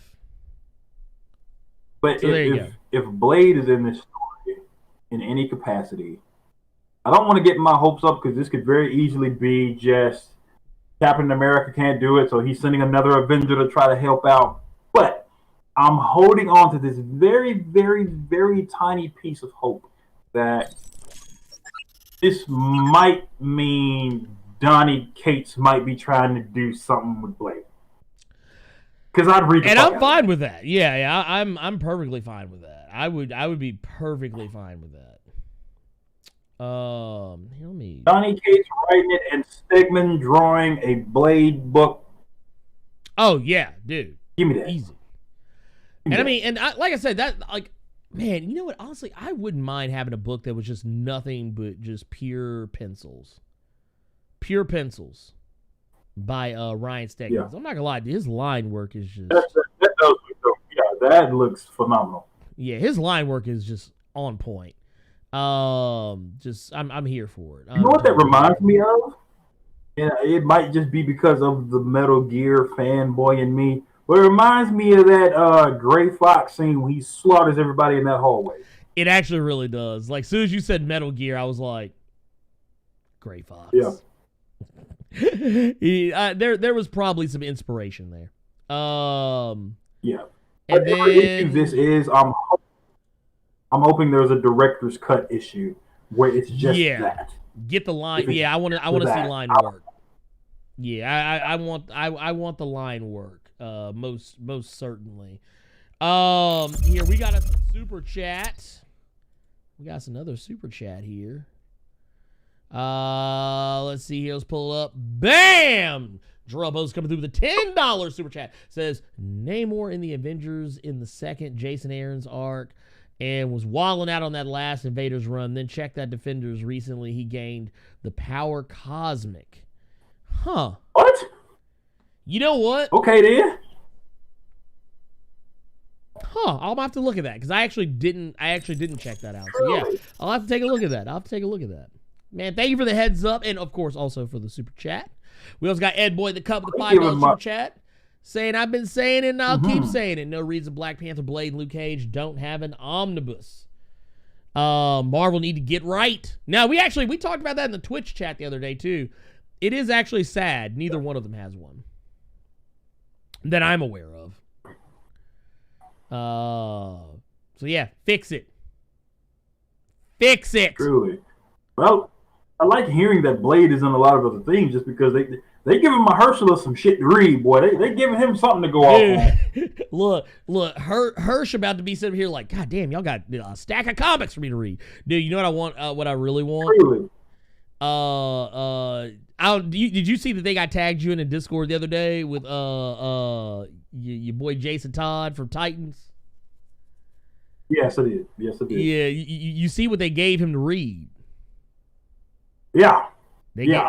And I still don't like that motherfucker, but I'm gonna hold out some hope. Because a lot of people told me, man, you'll like it. Hey, we know you like Red Hood the Outlaws, Carter. You talked about on the Blerd Cave, Red Hood the Outlaw. Jason Todd's in it. And it's just like he's a tool. But I look at it, I see the books he's reading. So if they're gonna try to make Red Hood on Titans, I'll give it that whole college try. But just to keep going back on the subject at hand, just with Blade being in this, it's going to be great. They're giving Mahershala Ali a lot of shit to read, so I'm hoping when this Blade movie comes out, it has to be the truth. Has to be. Is it a movie or a show? Wait, we're talking about Titans? No, talking about Blade. Blade, my bad. Blade is a movie. Okay. Blade is going to be a movie. Okay, it's going to be a movie. Okay, yeah. So that man can't say shit about him not being able to have anything to go off of. Like, I don't want to see him acting like Blade and then come out of nowhere saying, "My name's not Cottonmouth." You got to remember which character you're playing. Remember the character you're playing. Yeah. Don't do it. Don't. Actually, the funny thing is, and I see apparently we've got some breaking. We got some breaking news. Oh, don't do that. Because last time we had breaking news, it was fucking Warren Ellis. Don't do me like that. No. It's nothing that bad. Okay. Yeah. But no, this is really, and this is just kind of a segue because it's time to move on to some other stuff. But basically, we now know what the fourth season of Young Justice is going to be called. It will be called Young Justice Phantoms. So there you go. There you go. Season, was it season 4? Season 4, yeah, that's what it's going to be. So far, that's all they've got. I'm shocked we're getting a season 4. I'm shocked. And it's going to be on, let's see here. As far as I'm aware, I mean, no more. I swear to God. Look, they got to put it on HBO Max at this point. So, yeah. No. Got to. You better not say it's gonna be on DC Universe, boy. Man, listen. So yeah. Yeah, no. I just saw that. I was like, apparently, okay. So for those who don't know, DC Fandom actually is going on like right now. It started literally when we started the Blerd Cave. That said, apparently they've been having widespread technical issues, which is why I don't think there's that much going out about it right now. So I know the one thing that I was kind of giddy to see, just to kind of bring it back, the Bat family real quick, was that Tom King was going to be doing a Phantasm, Mask of the Phantasm book in December. And I know one thing he was going to be talking about during DC Fandom was the Rorschach book that he and his BFF Mitch Jared. Oh yeah. Doing. So I'm here for it. I'm here for it, man. Look, yeah. I say fuck it. Let's get it. Let's get the bread. Yeah. Let's get this bread. I actually find it really interesting due to the popularity of that movie, Batman Mask of the Phantasm. The Phantasm is never really factored into any of the DC comics in any like meaningful way, like on a major level, at least not to my knowledge. Yeah. Like the Phantasm, I remember going to see Batman Mask of the Phantasm in theaters. And I remember, like, it is the thing. I want you, this is how shook a motherfucker was by the end of that movie. If you haven't seen this movie by now, I don't know what the fuck to tell you. I'm just going to go ahead and spoil it. But anyways, when you find out who the Phantasm really is, and then you figure out, and the Phantasm snatches up Joker and hits that smoke and disappears. I remember because me and one of my childhood friends, we went to go see this together. And the whole car ride home, from the theater to the car to home, everything, we were like, oh my God, it's Joker. Dude, Joker ain't gonna be on Batman next week. He ain't, because Batman, Batman animated series thing. We're like, dude, he ain't gonna be on there. He ain't gonna be on there. He ain't gonna be on there for another 6 months. Like, dude, we were wilding out on that shit. And that's how lit that movie was, and it is so, like, honestly, that movie still holds up today. I actually was watching it with my my daughter the other day, and like, dude, I'm not gonna lie, the Phantasm kind of messed with her for a minute, because she was like, because I remember, like, when the Phantasm first shows up, because they try and play that, make you think that, oh, this is Batman, and then it's like, no, that ain't Batman. Look, that motherfucker came out to us and, Buzz Bronski, your angel of death awaits. She was like, that ain't Batman. Because she saw the shadowy figure. She's like, oh, it's Batman. And then that motherfucker pulled up. She was like, she was like, that guy's scary. I was dying. But no, let's see. But yeah, no, Mask of the Phantasm was fantastic. Let's see. I think the only thing I've seen that character in any capacity, it's never been in a comic. I think it was that Justice League episode, epilogue. Yes. When Terry McGinnis finds out. That's the only time I've ever seen that character again, and I was shocked as shit to see that. Damn. spoilers if you haven't seen that fucking episode, but say, it's called Epilogue Justice League Unlimited. How old is that show? Yeah. Exactly. Right?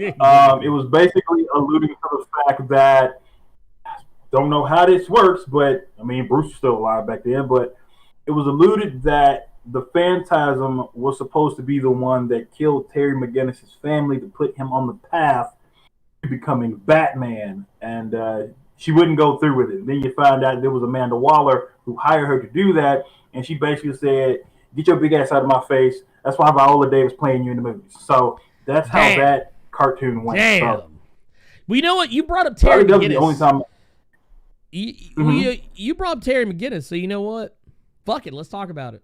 You gotta play the violin.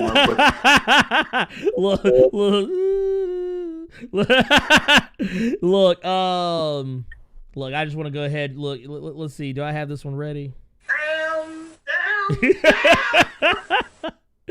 So apparently, we are going to lose a comic.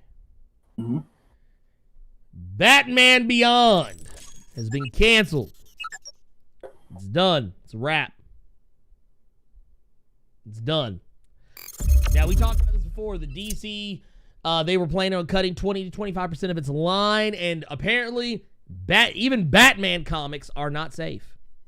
If you don't actually have Batman in them. And I mean with Batman in them, with as in Bruce Wayne actually in the suit and doing things. So yeah, ain't nobody checking for Terry McGinnis right now. See, so for all you Batman Beyond fans, that's the greatest thing ever. Apparently not, because you motherfuckers aren't reading the book. They was like, look, DC took one look at them sales and was like, cancel that shit. I'm trying, because there have been several volumes of Batman Beyond recently, because shit, it's Batman. It's been Terry McGinnis again. It's been Tim Drake. It's been, which was funny to see if you've seen Return of the Joker and shit, just to see Tim Drake in that shit. But right. They've done several volumes of Batman Beyond. Some that take place with the cartoon stuff. Some that takes place with regular DC stuff. So it ain't for lack of trying on DC's part. It's just y'all not reading. The book ain't selling. Y'all not reading. It's not selling. But they said, the DC ongoing title Batman Beyond will be ending with December's 50th issue. This was announced as part of DC December 2020 solicitations. The finale of Dan Jurgens' iconic run on Batman Beyond finds Terry McGinnis accused of crimes he did not commit, when one of his greatest rogues, the formidable Ink, oh my God, poses as Batman and causes havoc around Gotham City. Wonder Woman will stop by to confront Batman Beyond. Will Terry be able to convince her that he's innocent? Or will he find himself the enemy of one of the DC Universe's greatest heroes? The epic conclusion of the series is here. So yeah, there you go. Better villain than fucking Ink. I'm just saying. Looks like that's. I like the cover. Oh yeah, no, look here. I'm gonna pull this motherfucker up here. Look, check this shit out. Like, that's the cover. Cover looks legit, but you can tell they didn't plan on this being the end, because they put ink. They put ink in this motherfucker. They were like, no. Yeah, nah. Who we gonna end it out with? Ink. There you go. How you like them apples, bitch? It's like, are you sure about that? Is that your final answer? DC's like, yeah, that's our final answer. Okay, cool. Canceled. Oh, man. Yeah, no, I don't give a fuck about this in any shape, form, or fashion. I just don't care. No. I mean, it's not even hate. You know what it is? I've always, not always. I've actually taken umbrage with the idea of Batman Beyond in recent years, because I remember the same motherfuckers who were constantly clowning Ironheart, calling her a thug and a thief. These same people, I would hear them, penis is getting hard, talking about Terry McGinnis.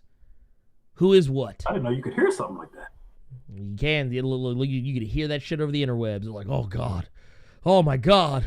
Like, they have that Charles. Look, they do that Charles scream.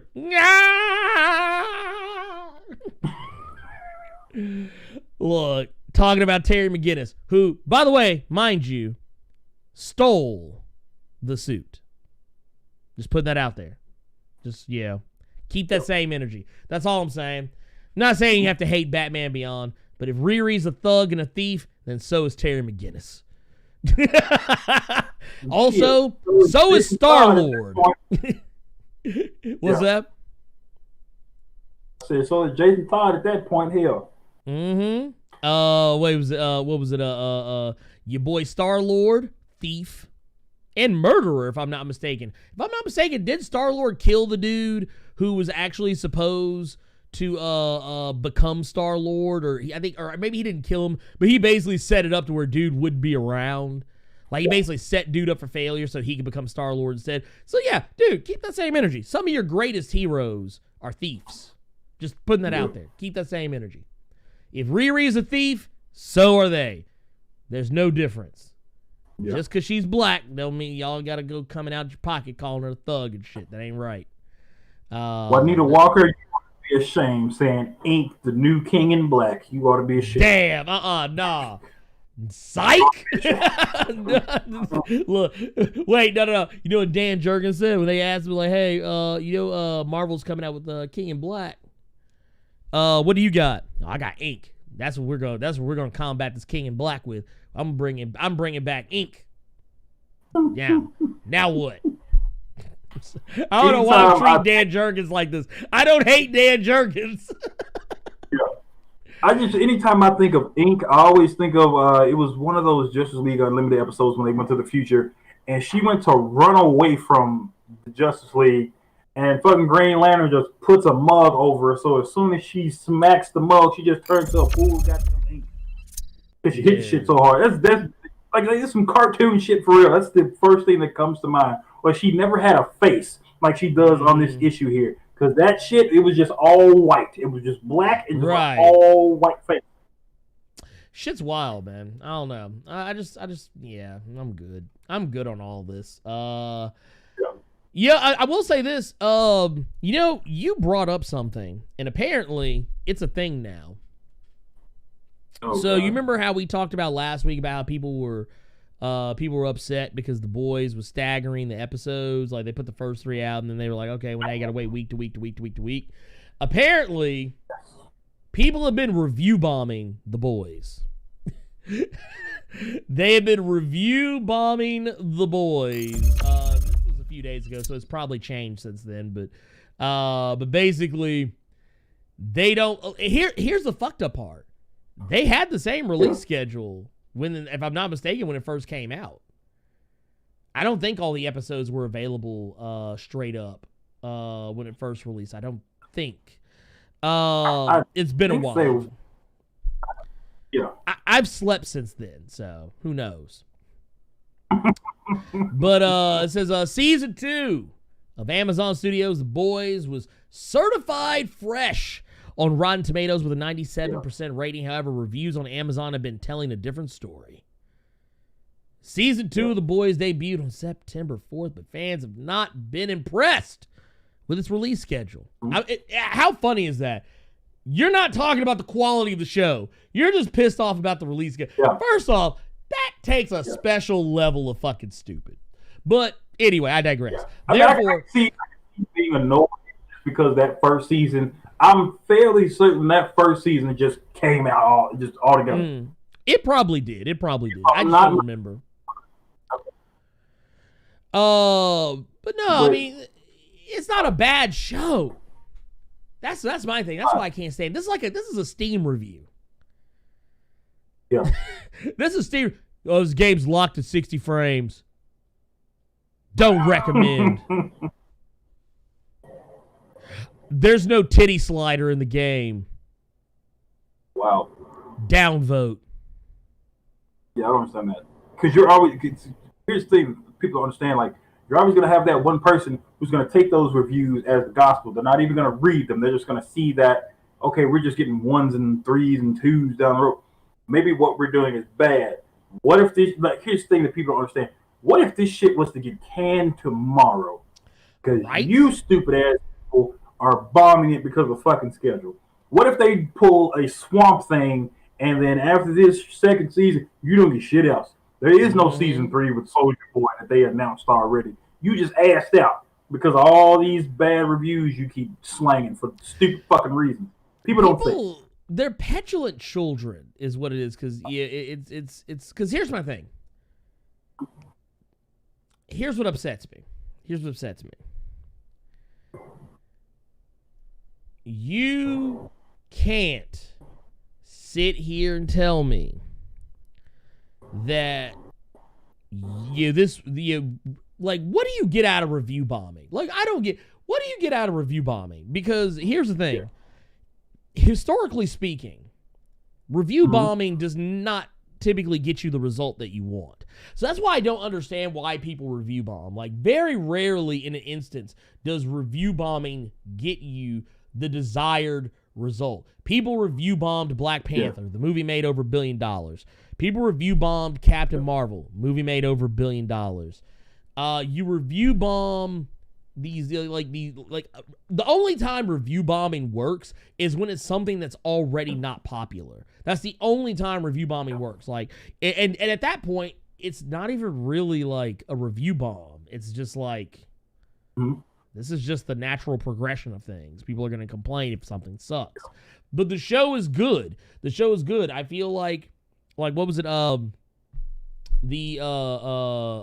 haven't seen the latest episode, but the first 3 episodes, dude, I was glued to the TV watching them, man. It was fantastic. Even, the stuff in the 3rd episode was a little problematic towards the end, but I mean, I knew the shit was going to happen because it's Stormfront. It's Stormfront. What else was going to happen? So, 4th episode is just as good. It's a good mix of seriousness, gross, creepy shit, and there's actually a guest star in this episode. A lot of people won't know who it is, but I think you and I would know who it is. What was that sister's name from Different World that liked Sinbad? Shit. Oh, God. Yeah. I know who you're talking about. Because it was the same chick from I'm Gonna Get You, Sucker. Yes. It was, yeah, she played, because she played the love interest on the Crabs. Yep.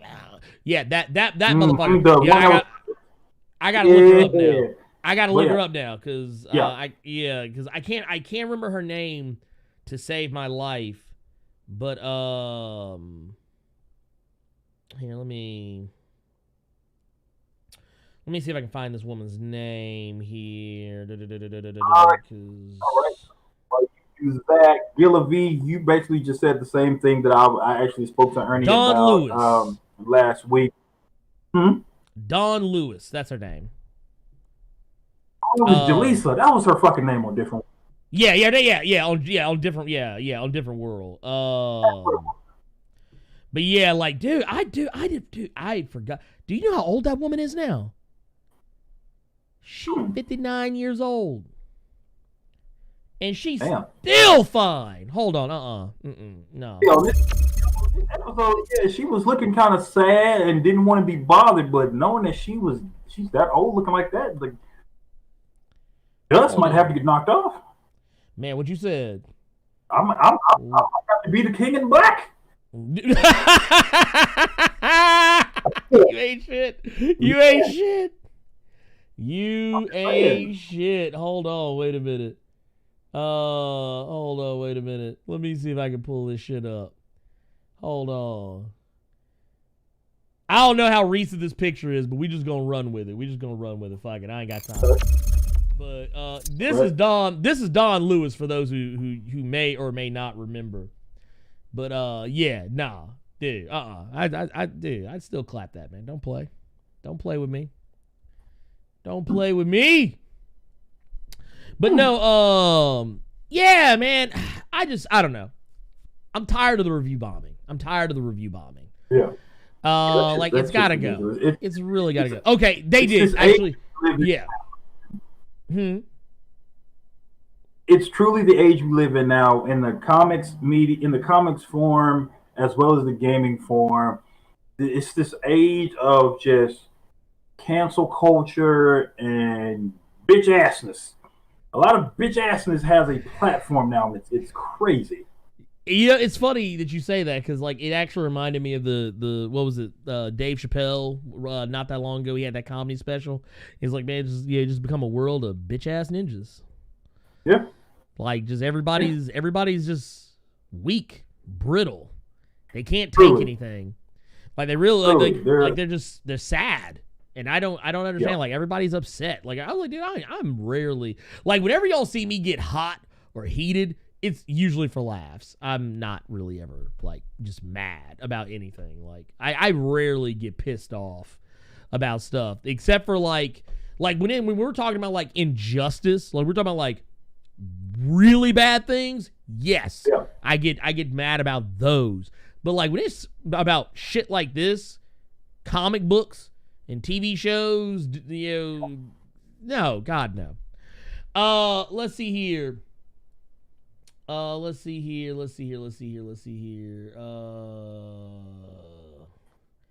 Yeah, can we yeah, no. Come on now. You're doing well. I know my finger is on the button to put motherfuckers in the hole. I was watching. I was actually watching that. Yeah, Gilla, please do not post spoilers for the comic or the show in the chat. Gilla, Hatchet, I just stopped you before you continue, so you get it. Please, because I'm gonna tell you right now, it's not okay.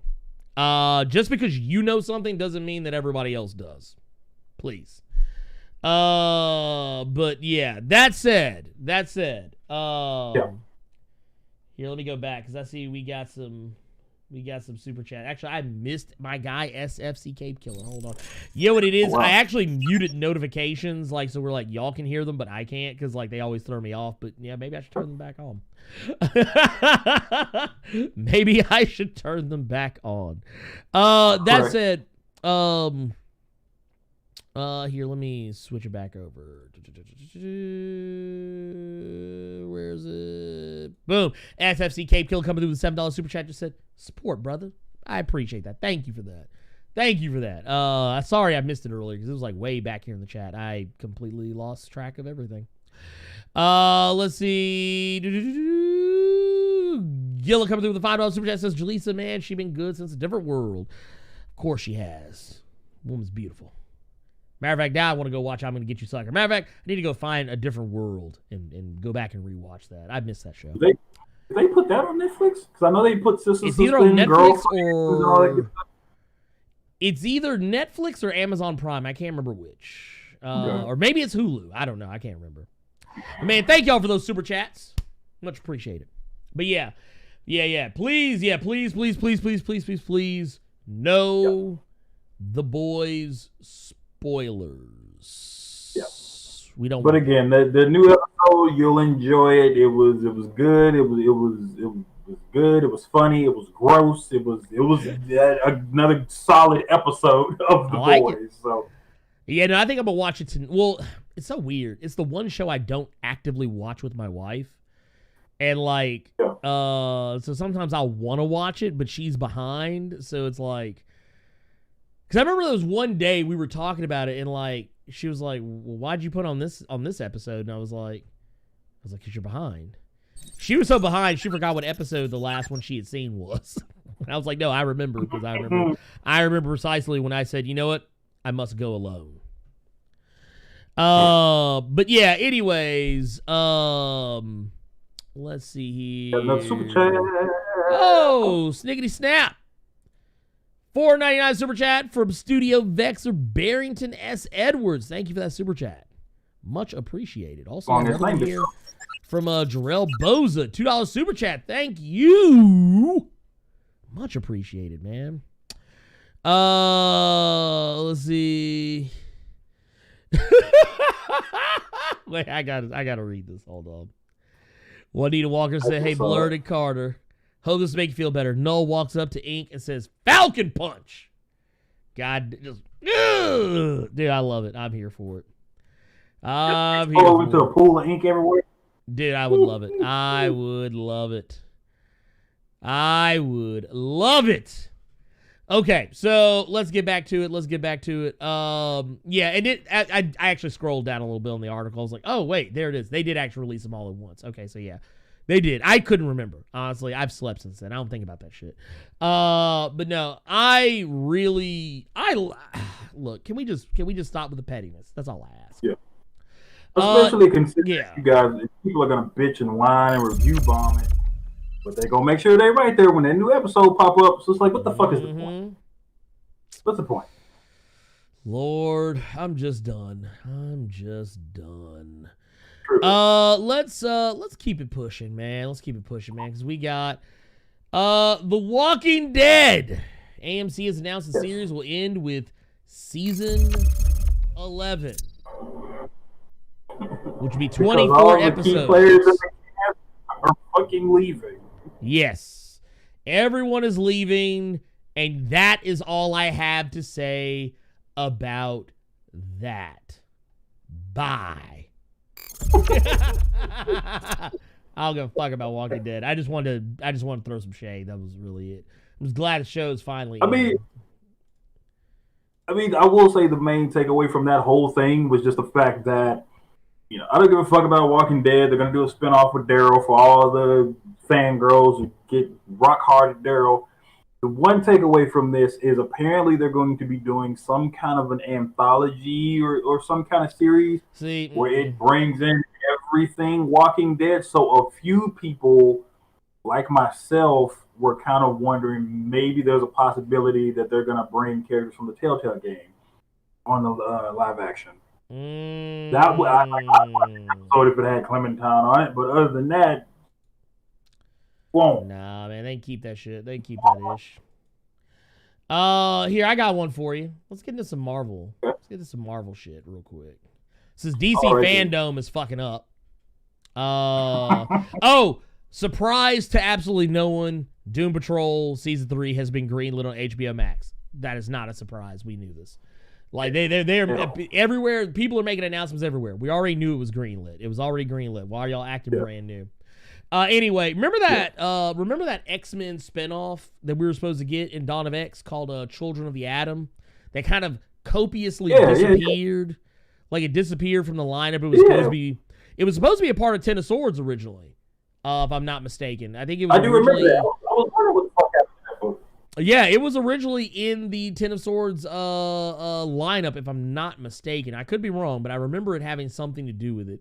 Well, apparently, because remember they said that, we've canceled some titles and we've come up with some new ones, because of that bitch Carol fucking Baskins. But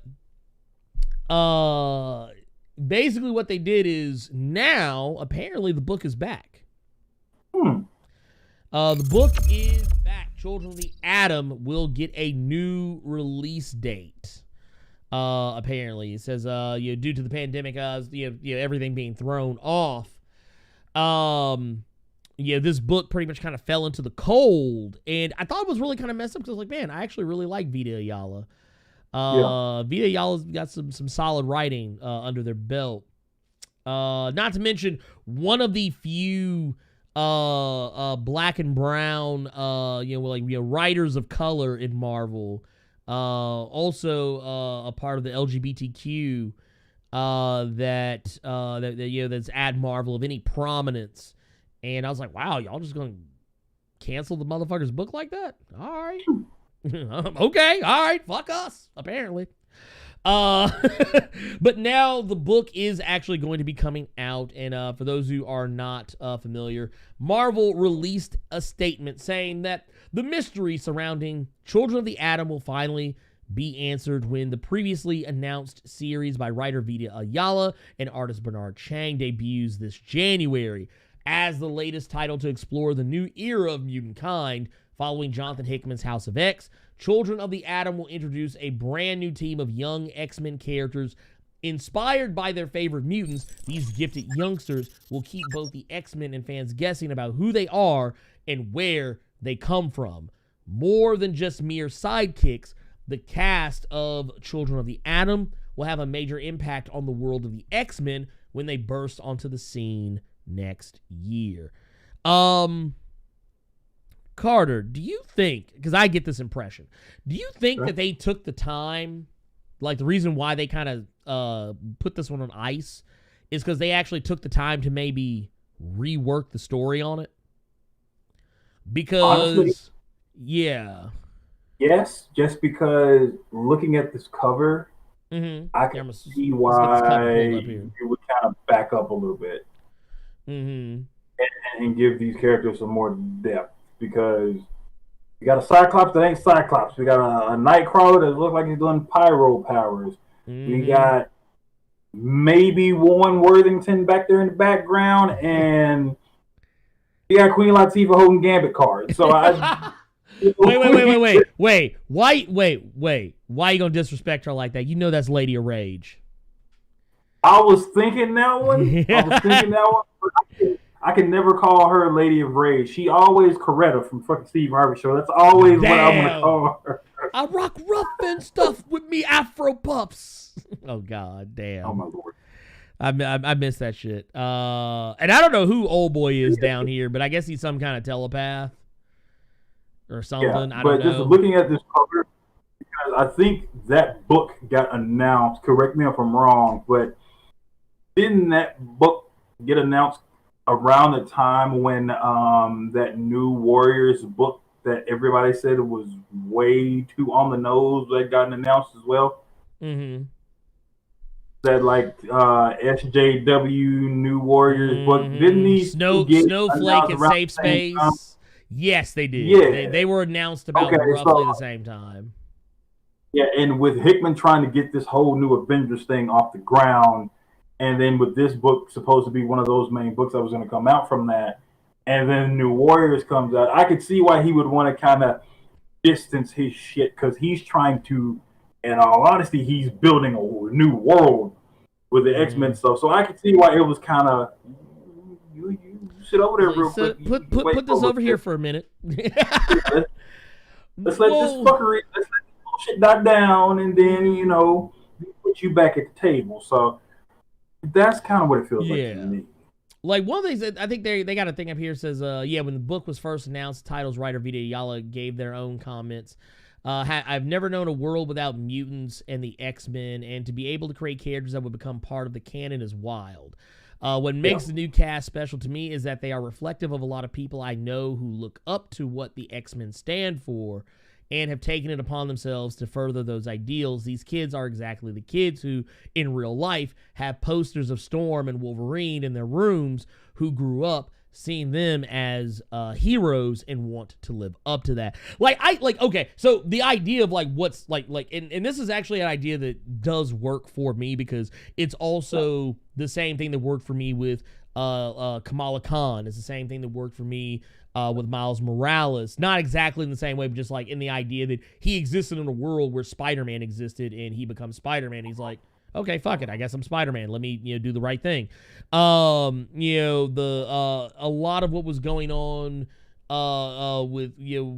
there's other characters, Ironheart, so on and so forth. This is kind of why those characters resonate with me, because they exist in a world where heroes are, where kind of like us, we look up to these heroes, even though, we know they're fictitious, but in their world, these heroes are real, and they decide to, no, I'm going to become the next blah, blah, blah. And I'm now I will say this. Here's where you're going to hit a snag for me.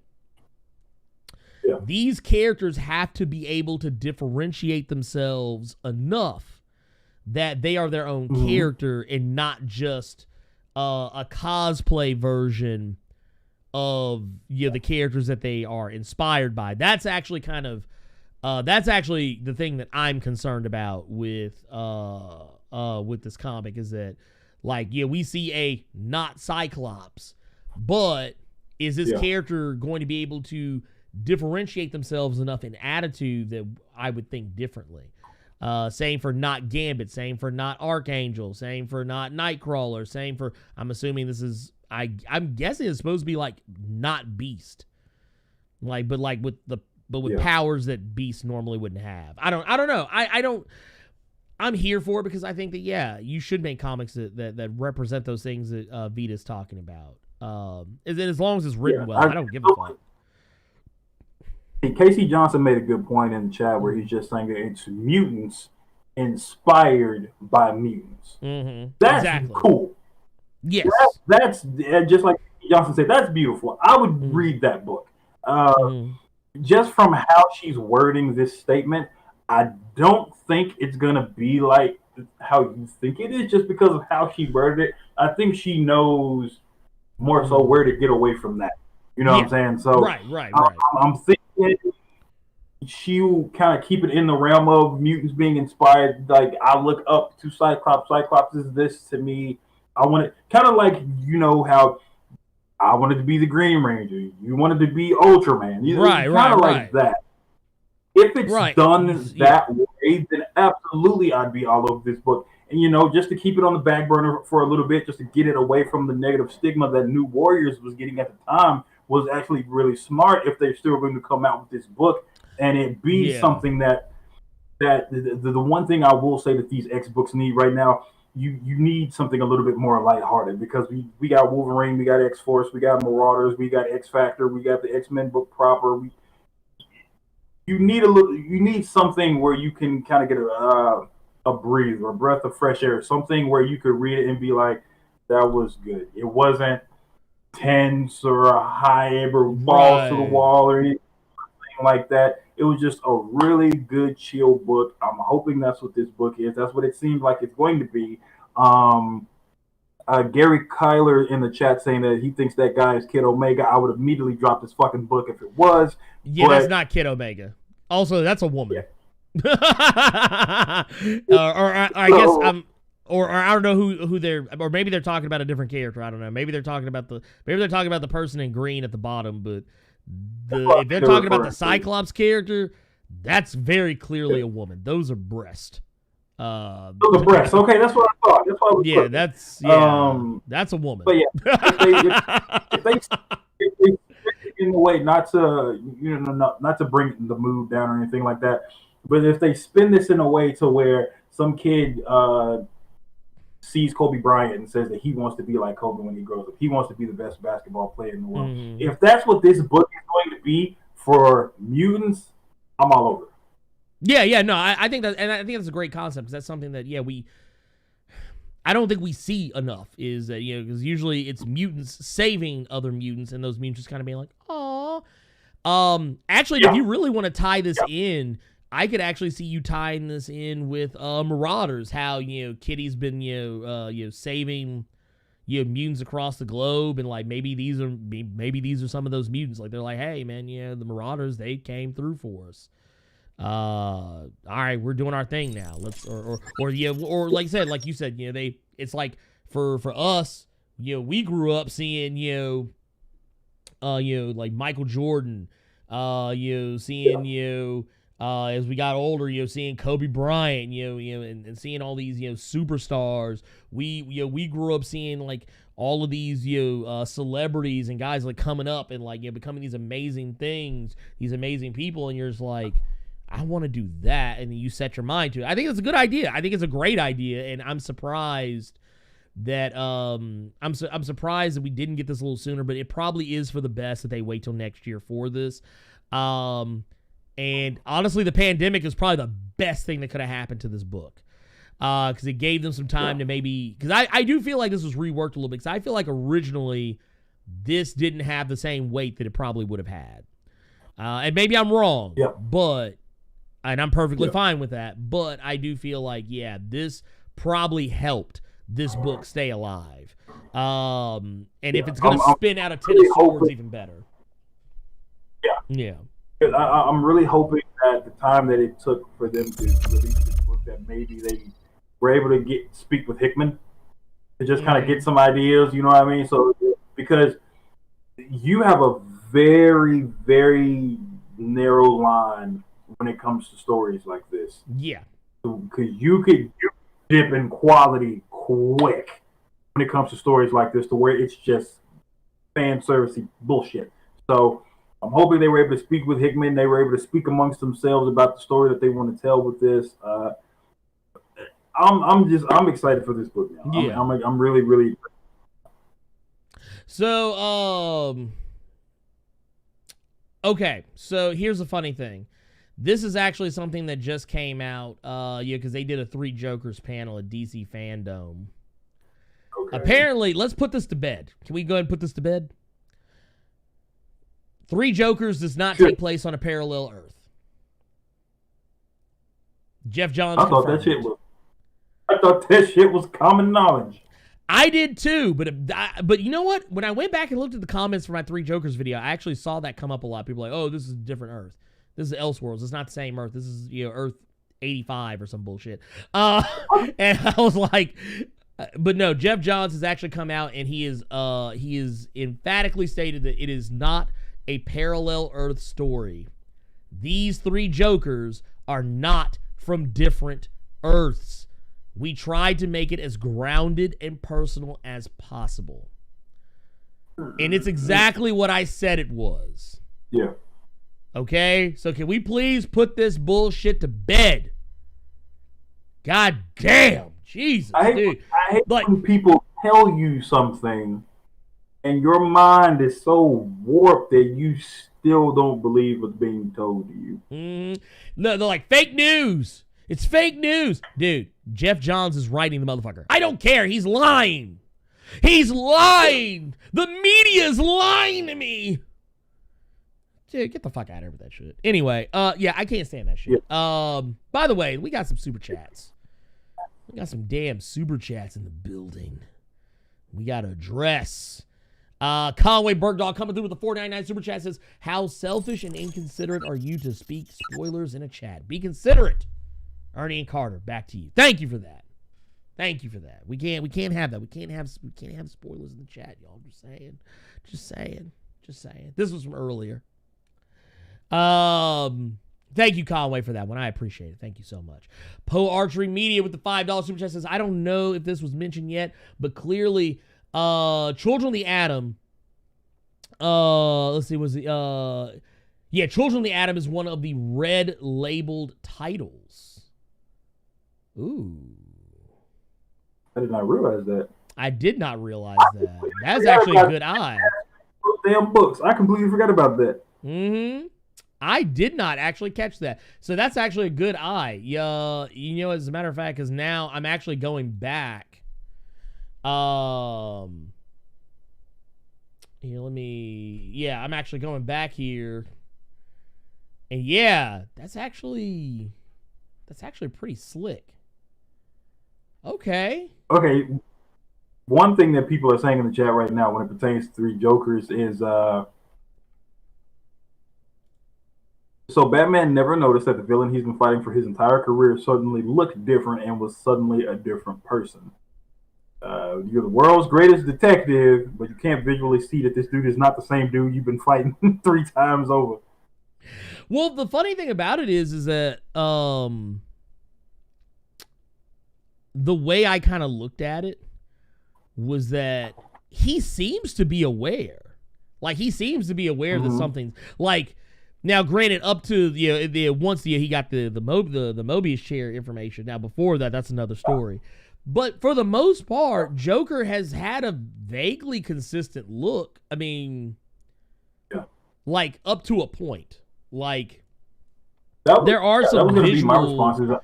Yeah, like there's been some visual changes here and there slightly. Now, the way they're drawing the Joker now in this I would see why that would actually be a concern.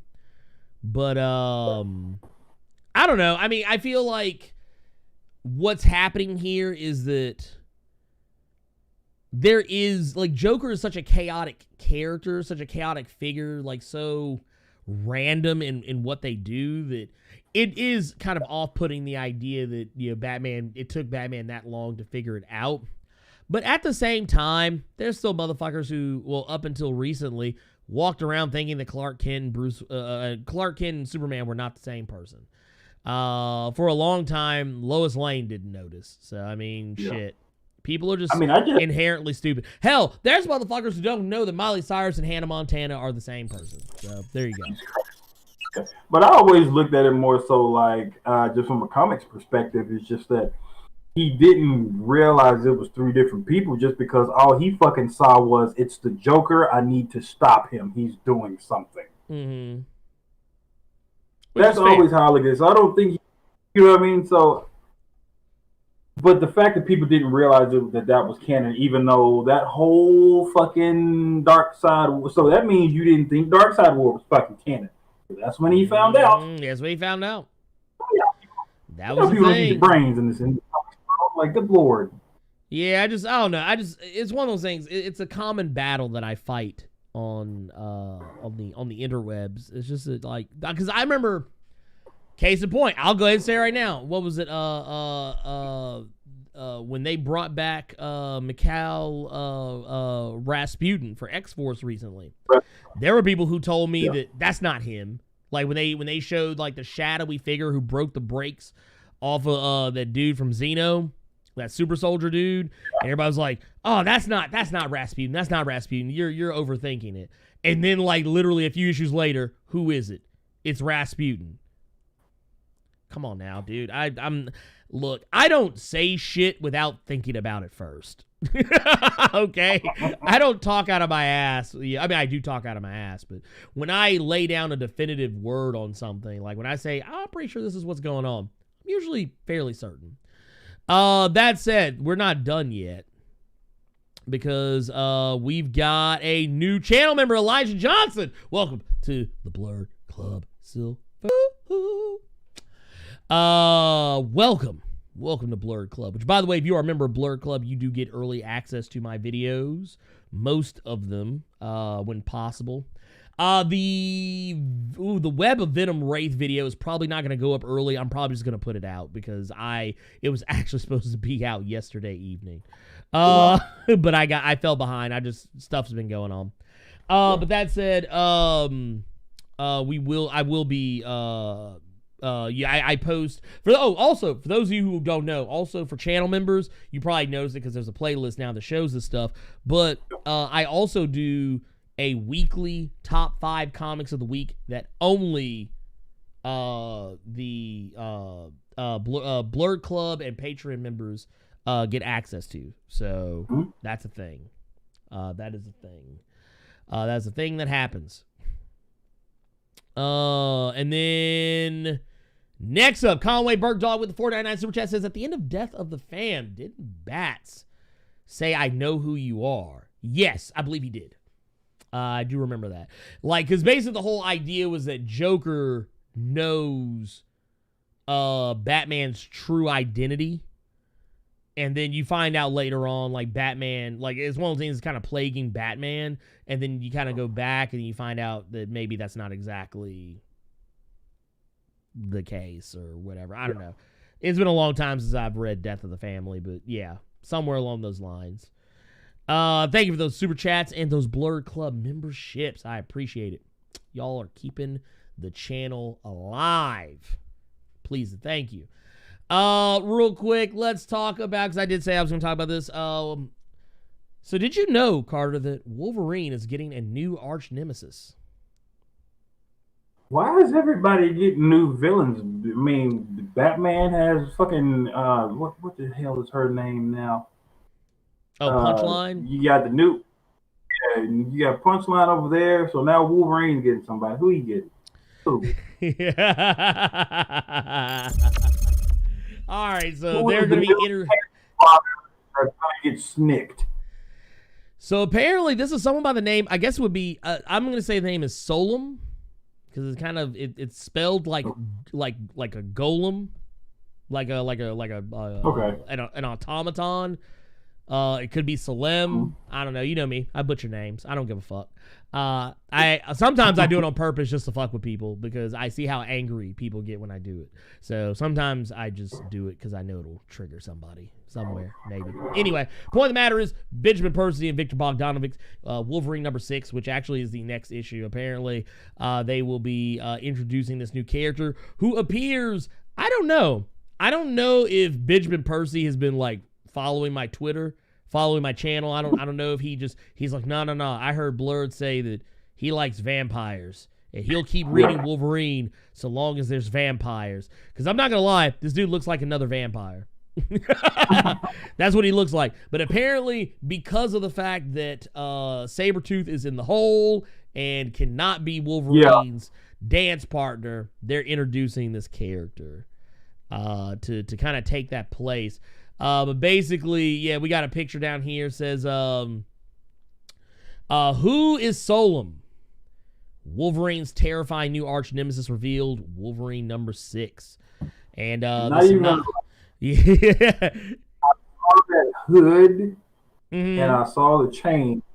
So for a split second, my mind went to fucking Original Sin. I thought it was Nick Fury. He broke off and got off the moon somehow. Look, what if it turned out it was Nick Fury? That was hilarious. I would fucking fall out of this chair laughing. But apparently this is the cover. This is actually a Ten of Swords chapter. But yeah, chapter 3 precisely. Dude, that dude's got all the swords in him. God damn. Anyway, but yeah, basically what they say is there's really nothing. There's really nothing to be said there. But yeah, there's no blurb to go with it. They're keeping very tight-lipped about this. I'm here for it. But yeah, what do you think? Do you think this is going to be the end-all, be-all latest villain? Do you think this guy's going to have a chance? No. Do you think this guy can carry the gravitas? Could he shine Victor Creed's boots? Well, here's the thing, though. Victor Creed wasn't even his Loki or his Green Goblin, to be honest. No. Wolverine really didn't have the one, to be perfectly honest with you. I felt like Dracula. Dracula and Omega Red, I feel like, were bigger threats to Wolverine than Sabretooth was sometimes. So, here's the thing. Sabretooth could get in Wolverine's head. He could get in Wolverine's head. But if you really get past like the late 90s, early 2000s, Wolverine ain't checking for Sabretooth no more after that. Sabretooth is kind of a D-list villain now. Yeah, that's what I'm saying. Wolverine never really had one. Wolverine was just I don't want this to sound bad just because I've been loving Benjamin Percy's run on Wolverine so far. Wolverine just handled what was ever. Wolverine was just there. Right, just whoever shows up. You know, there's always some new villain getting written for Wolverine to fight in this current arc. You know what I mean? So that's kind of how I look at the dude. He's a new villain and he's going to fight on this arc and he's going to lose, and then we're going to find a new problem for Wolverine to walk in the snow toward. Look, it's messed up because I really feel like every time he gets a new villain, they get forgotten. Yeah. Because nobody's talking about Persephone anymore. Yeah. That's done. Hot Claws isn't a thing anymore. That's done.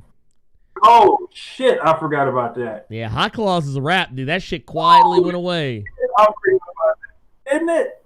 Mm-hmm. I mean, Docket was supposed to be his big bad. He drowned this little motherfucker and made him a member of X Factor Investigation. Mm-hmm. Yep.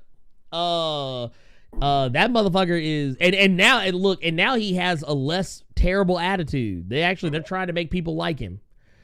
I don't know. Gorgon. You remember Gorgon? Hmm? Him and Gorgon are buddies now. Wolverine and Gorgon, they're buddies now. So it's like, I think that's the same, but they together with drunk Magneto. Remember what was it? They did that whole thing. What was it? Get Mystique. They made Mystique and Wolverine like old arch nemesis. That shit ain't talked about no more. And that was, if I'm not mistaken, I think Get Mystique. I think that might have been Jason Aaron. I can't remember, but anyway. So yeah, I don't know. I'm holding no hope. Yeah. I'm holding no hope. Let's see. Said, oh, don't forget Cyber. He was one of the people he feared. I forgot about it. See, that's the thing. Cyber. Ain't nobody checking for Cyber anymore. Because Cyber got killed off and hadn't been seen since. Look, wait a minute. Did you forget? Oh, have you never seen him? No. Hold on, wait. Oh, wait a minute. I gotta look. Hold on, wait a minute. I'm about to pull up Cyber. I'm about to pull him up. You need to see this shit. Okay, so Cyber was this character who, honestly, I kind of feel like he was Bane before Bane was like a thing. So basically, the whole thing with Cyber was that he was this big ass dude with some motherfucking like adamantium ass arms. He was kind of okay. I'm looking at this picture of him now, smiling like he just came off the Max.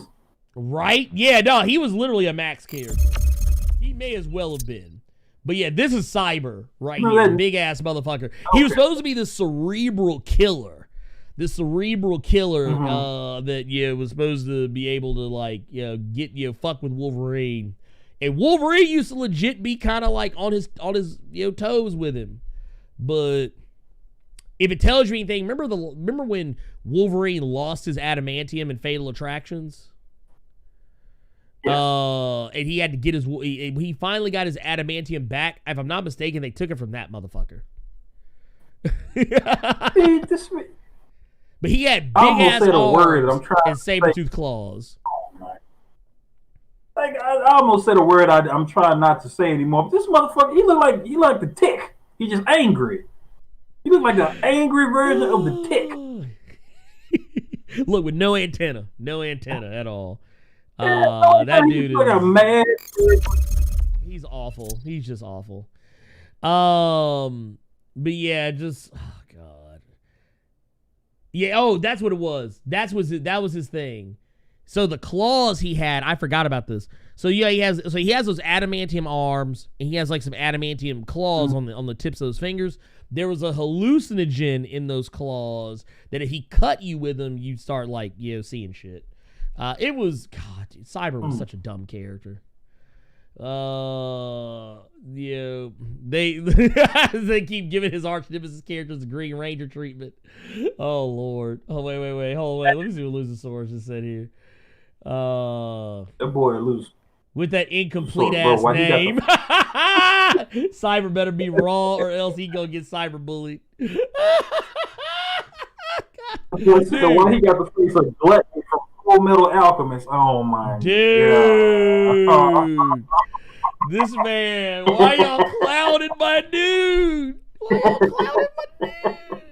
Look, for real though, if y'all want to see some fucked up ass shit, you want to see a fucked up ass picture of Cyber. Like, this is just indicative of everything that was fucking wrong with the 90s. Because I used to have, you remember what was it, the Marvel Masterpiece?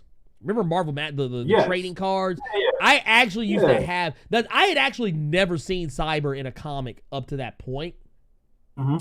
At that time frame, when I had this card, that's the only reason why I even knew who the character was. But I remember getting this card and be like, who the fuck is this dude? I was like, who's checking for this guy? Why does he look like he's taking a shit? Oh, wow. Whose man's is wanted this? It out, too. That boy want that Raisin brand out. Look at that picture. I'm like, God damn. He want that shredded mini wheat out of his system. Look at that picture. I was like, what? I was like, man, y'all need to do my boy better than this, man. Why y'all out here? I can literally hear him saying in this picture. Look, I can hear him.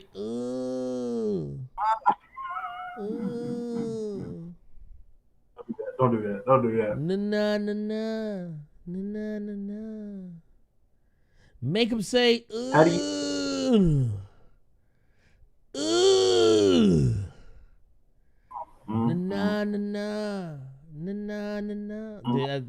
Dude, this shit right here. Oh my fucking god. Lord, forgive us, for we know not what we do. Man. Forgive us. And no we. Not we, that's Marvel. Don't say we. No. You're right. You're right. Marvel. No, you're right. You're right. Because, dude, I'm like, God damn. I'm like, why? Jesus Christ. But no, anyway. Here, let me see. So I was actually looking for something here just a second ago, but I can't find it, so it doesn't fucking matter. Look, actually, you know what? Here, fuck it. We're just gonna go with it. Fuck it. I can't physically throw up in my mouth. And we'll just call it at that. Fuck it. Oh We'll just God. do that.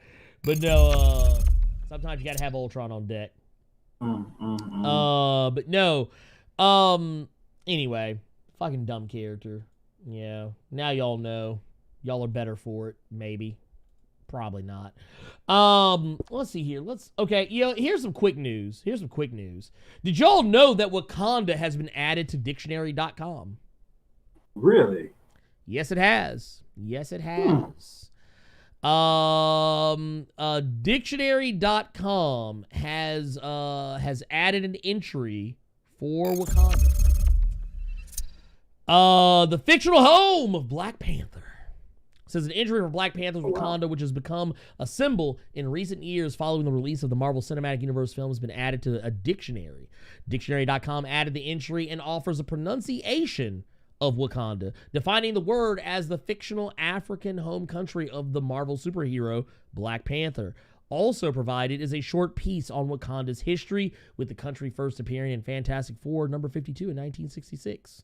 And that Dictionary.com confirms that neither Stan Lee nor Jack Kirby have offered a definitive origin for the country's name. However, a 2018 theory suggested that it came from Wakanda, a mythical source of all goodness in the folklore of several Plains Indian tribes. So there you go. I'm raising my hand. I want to say something real quick. Go ahead. Okay. As cool as that might be, Yes. I feel like you want attention. Yes. Okay. Yes. You are 1,000% correct. Like, I'm not mad at him for doing that, but it's just like you want some clout. That is kind of what it feels like. Okay. And that is why I brought it up. That is why I brought it up. I see a lot of people in the chat are saying that that's really cool, and we can salute them for that, and that's all well and good. But at the same time, you have to know when somebody doing some shit. Like, I'm not mad. I'm not like, mad at all. It's just I know it. You know what? It goes back to GameStop. We're not mad. We just know the game. No pun. Right. I know what time it is. And here's where we're gonna throw some cold water on this whole thing. The entry goes on to explain that Wakanda gained worldwide recognition after the release of the 2018 Black Panther film. The film has become a symbol of black excellence in both production and cultural impact, and has also popularized the Wakanda Forever salute. The pose, which has both arms crossed over the chest, and the phrase itself have become a symbol of black greatness and solidarity. Also included are many examples of how far the Wakanda gesture has spread, many of which are featured on Twitter. Athletes and fans have adopted the Wakanda Forever salute, which has also become a way to tribute actor Chadwick Boseman after his sudden death. The end of the entry comes with a note concerning the term. This is not meant to be a formal definition of Wakanda, like most terms we define on dictionary.com, but is rather an informal word summary that hopefully touches upon the key aspects of the meaning and usage of Wakanda that will help our users expand their word mastery. This is not going to get more clicks for dictionary.com. Dictionary.com. No. It's not going to happen. It's not, you know what, dictionary.com will get the same, you know why, actually, I'm going to tell you why dictionary.com gets no clicks. It's because I can literally Google search what a word means. Yeah. And I don't actually have to go to their website. Yeah. And more often than not, I can use, and also because I grew up in this generation, I know what context clues are, and I can usually, if someone says a word, in a sentence to me, I can generally figure out likely what it may mean, or at least in the ballpark of. So yeah, we appreciate the nod. However, no. You want to talk about some other shit that probably needs to be dismissed? Let's talk about some other shit that needs to be dismissed. You know what else needs to be dismissed? This RoboCop prequel bullshit that they're talking about on social media. Can we please stop? Stop. I do not need a Dick Jones prequel. Okay? Can we please first off, No.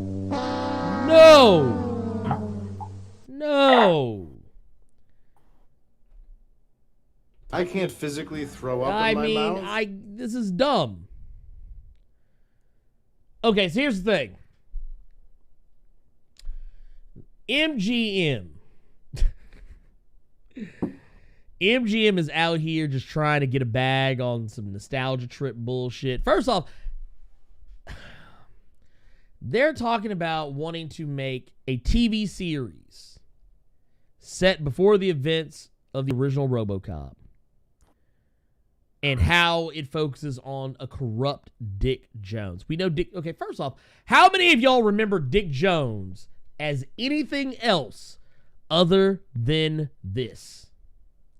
This motherfucker. The guy who got shot out of a plate glass window, fell to his death, and somehow the fall triggered his latent mutant powers, his latent superhuman abilities, and his arms. This motherfucker turned into Stretch Armstrong. How many of you remember him as anything else other than that? I'll wait.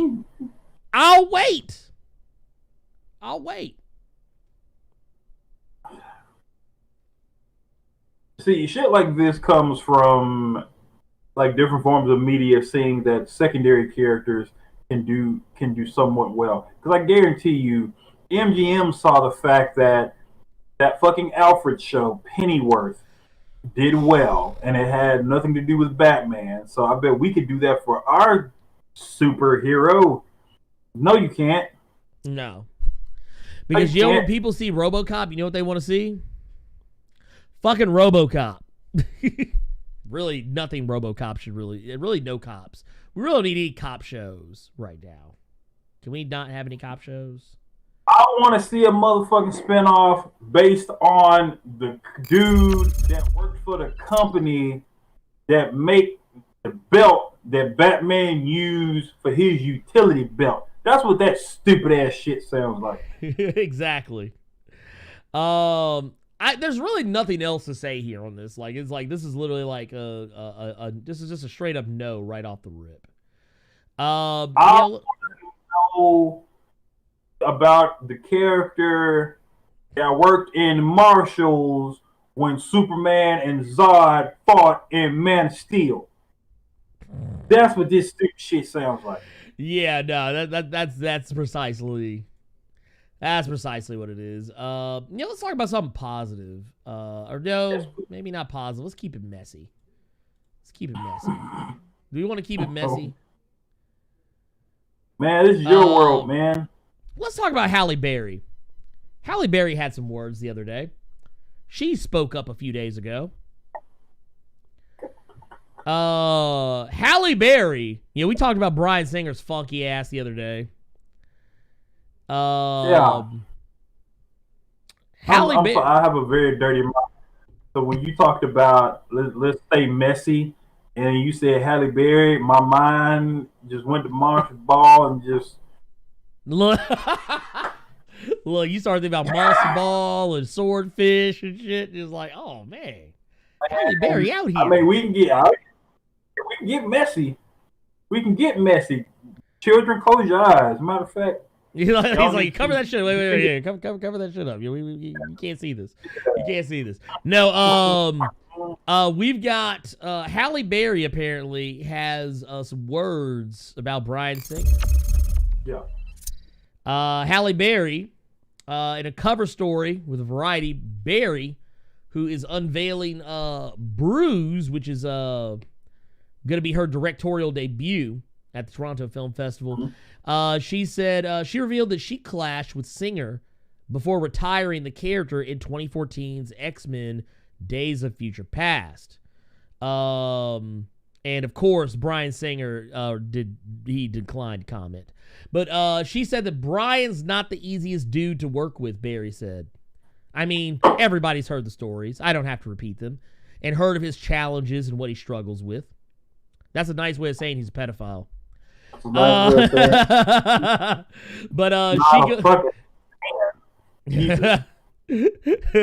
But she goes on to say that I would sometimes be very angry with him. I got into a few fights with him, said a few cuss words out of sheer frustration. When I work, I'm serious about that. And when that gets compromised, I get a little nutty. But at the same time, I have a lot of compassion for people who are struggling with whatever they're struggling with, and Bryan struggles. Once again, that's a very nice way of apologizing for him being a pedophile. Sometimes, because of whatever he's struggling with, he just doesn't always feel present. He didn't feel there, and we're outside in our little X-Men stage freezing our ass off in Banff, I'm probably mispronouncing that, Canada, with sub-zero weather, and he's not focusing, and we're freezing. You might get a little mad. Now, that said, I'm sorry, but here's what I don't like in this. She keeps talking about how he struggles with things. Yeah, he struggles with being a fucking pedophile. Yeah, being a fucking pervert. And I get it. She was trying to be diplomatic. I get it. It's Halle, because I know what it's. I not saying I know exactly what it's like, but I get it. I think a younger Halle Berry probably would have went the fuck off. But Halle Berry's older now, and she's got she's realized you just can't say certain things. You just can't. Sometimes you got to keep some shit to yourself. But here's the thing. Yeah. I get it. These were really nice ways of saying that he is a pedophile, he's a terrible person, and that he should probably go to prison. That was a very nice way to say that, saying, oh, he struggles. No, he's a pedophile. Just go ahead and say it. Can we normalize this? Can we normalize and say he's a pedophile? I'm not even putting the law and order behind that. There's no allegedly or anything. Can we just go ahead and just be honest with each other and say, see, here's the thing. I think they cut the interview off.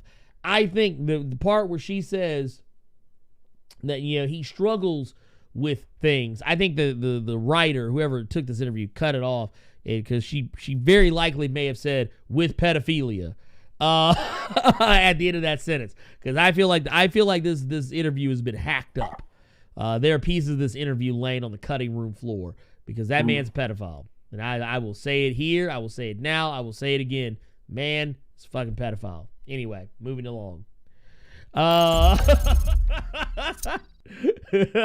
Pedo bear. That's what we got.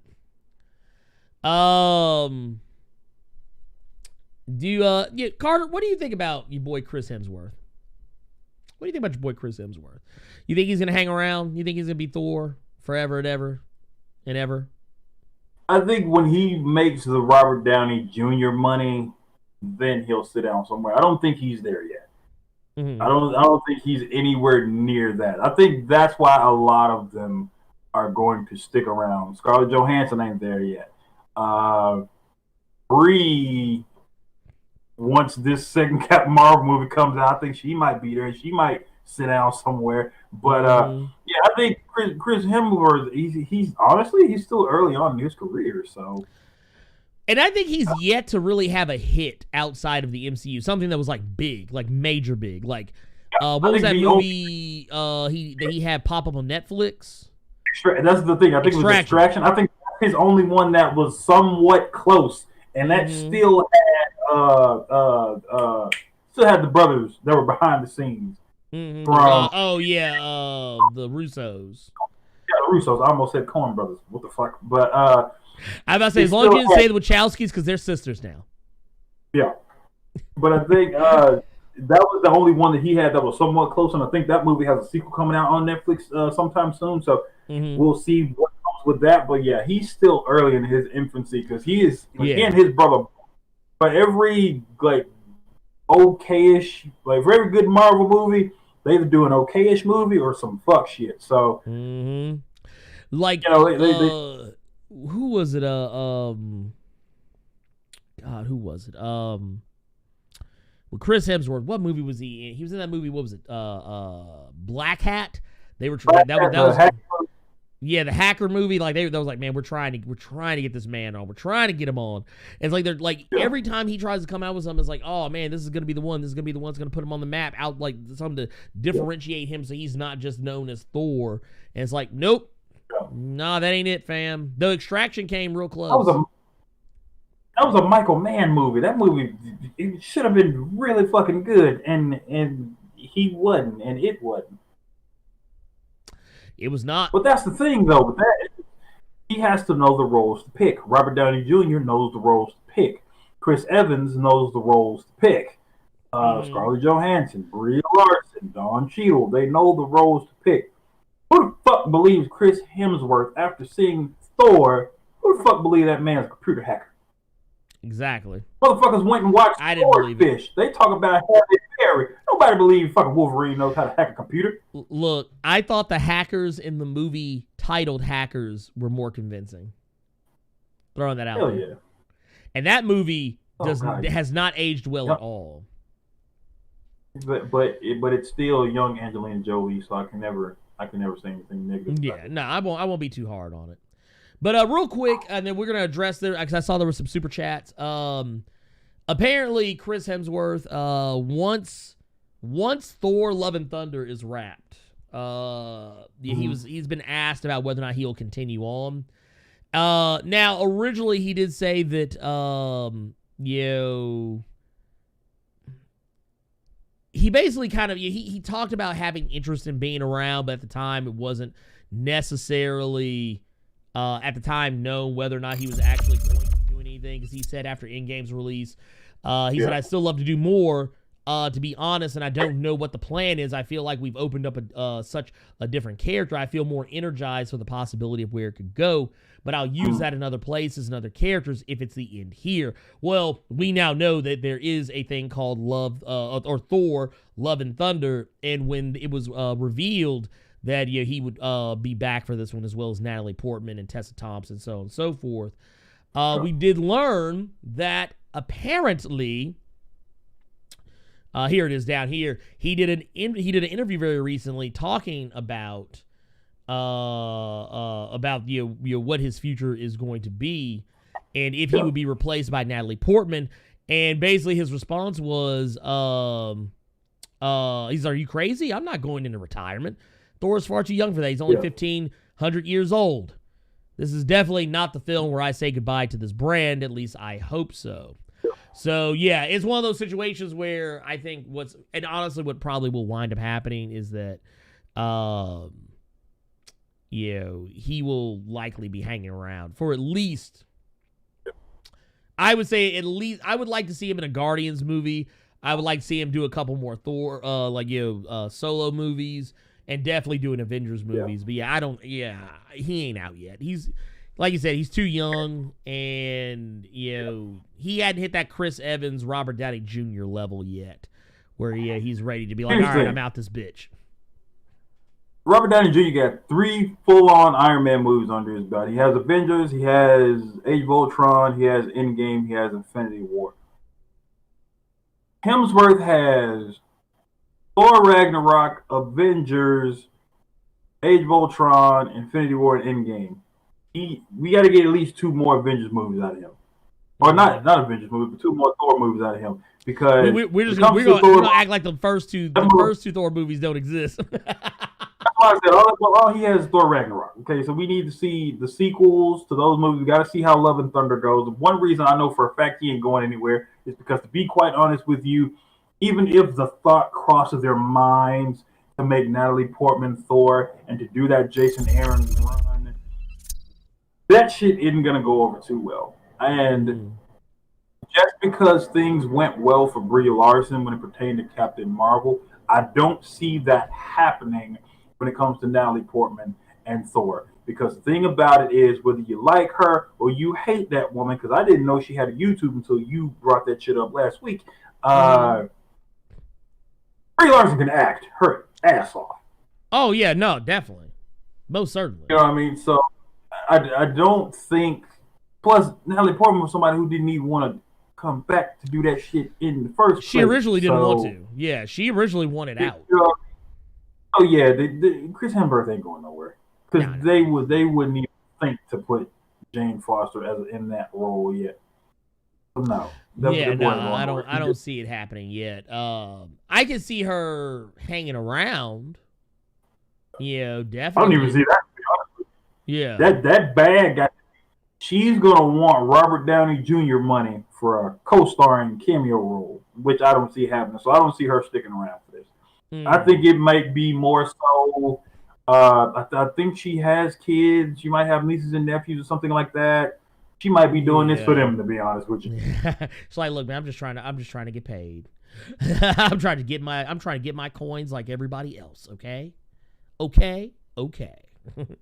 Yeah, let's hit these super chats real quick. It says Detrick Morton with the $5 super chat. Hey, Blerd in Memphis from Nashville visiting. What do you think about the opposite of null? I don't want to bury the lead too much, but I have a video that's going to come out very shortly. I'm going to try and get it done after we get off the cave. But long story short, I don't think it's going to go the way people think it is. Because I've been reading Donny Cates' work for a while. This is not going to go down the way people think it is. Yeah. Not at all. Let's see. And to give a little bit more, for those who don't know, it was revealed in Web of Venom, Wraith #1, that Null has an opposite number. But yeah, I don't think that number is going to be exactly what people think it is. Not at all. Yeah, he has a Neo, his Agent Smith. Mm-hmm. That was the first thing that popped in my head. He's a light to his darkness.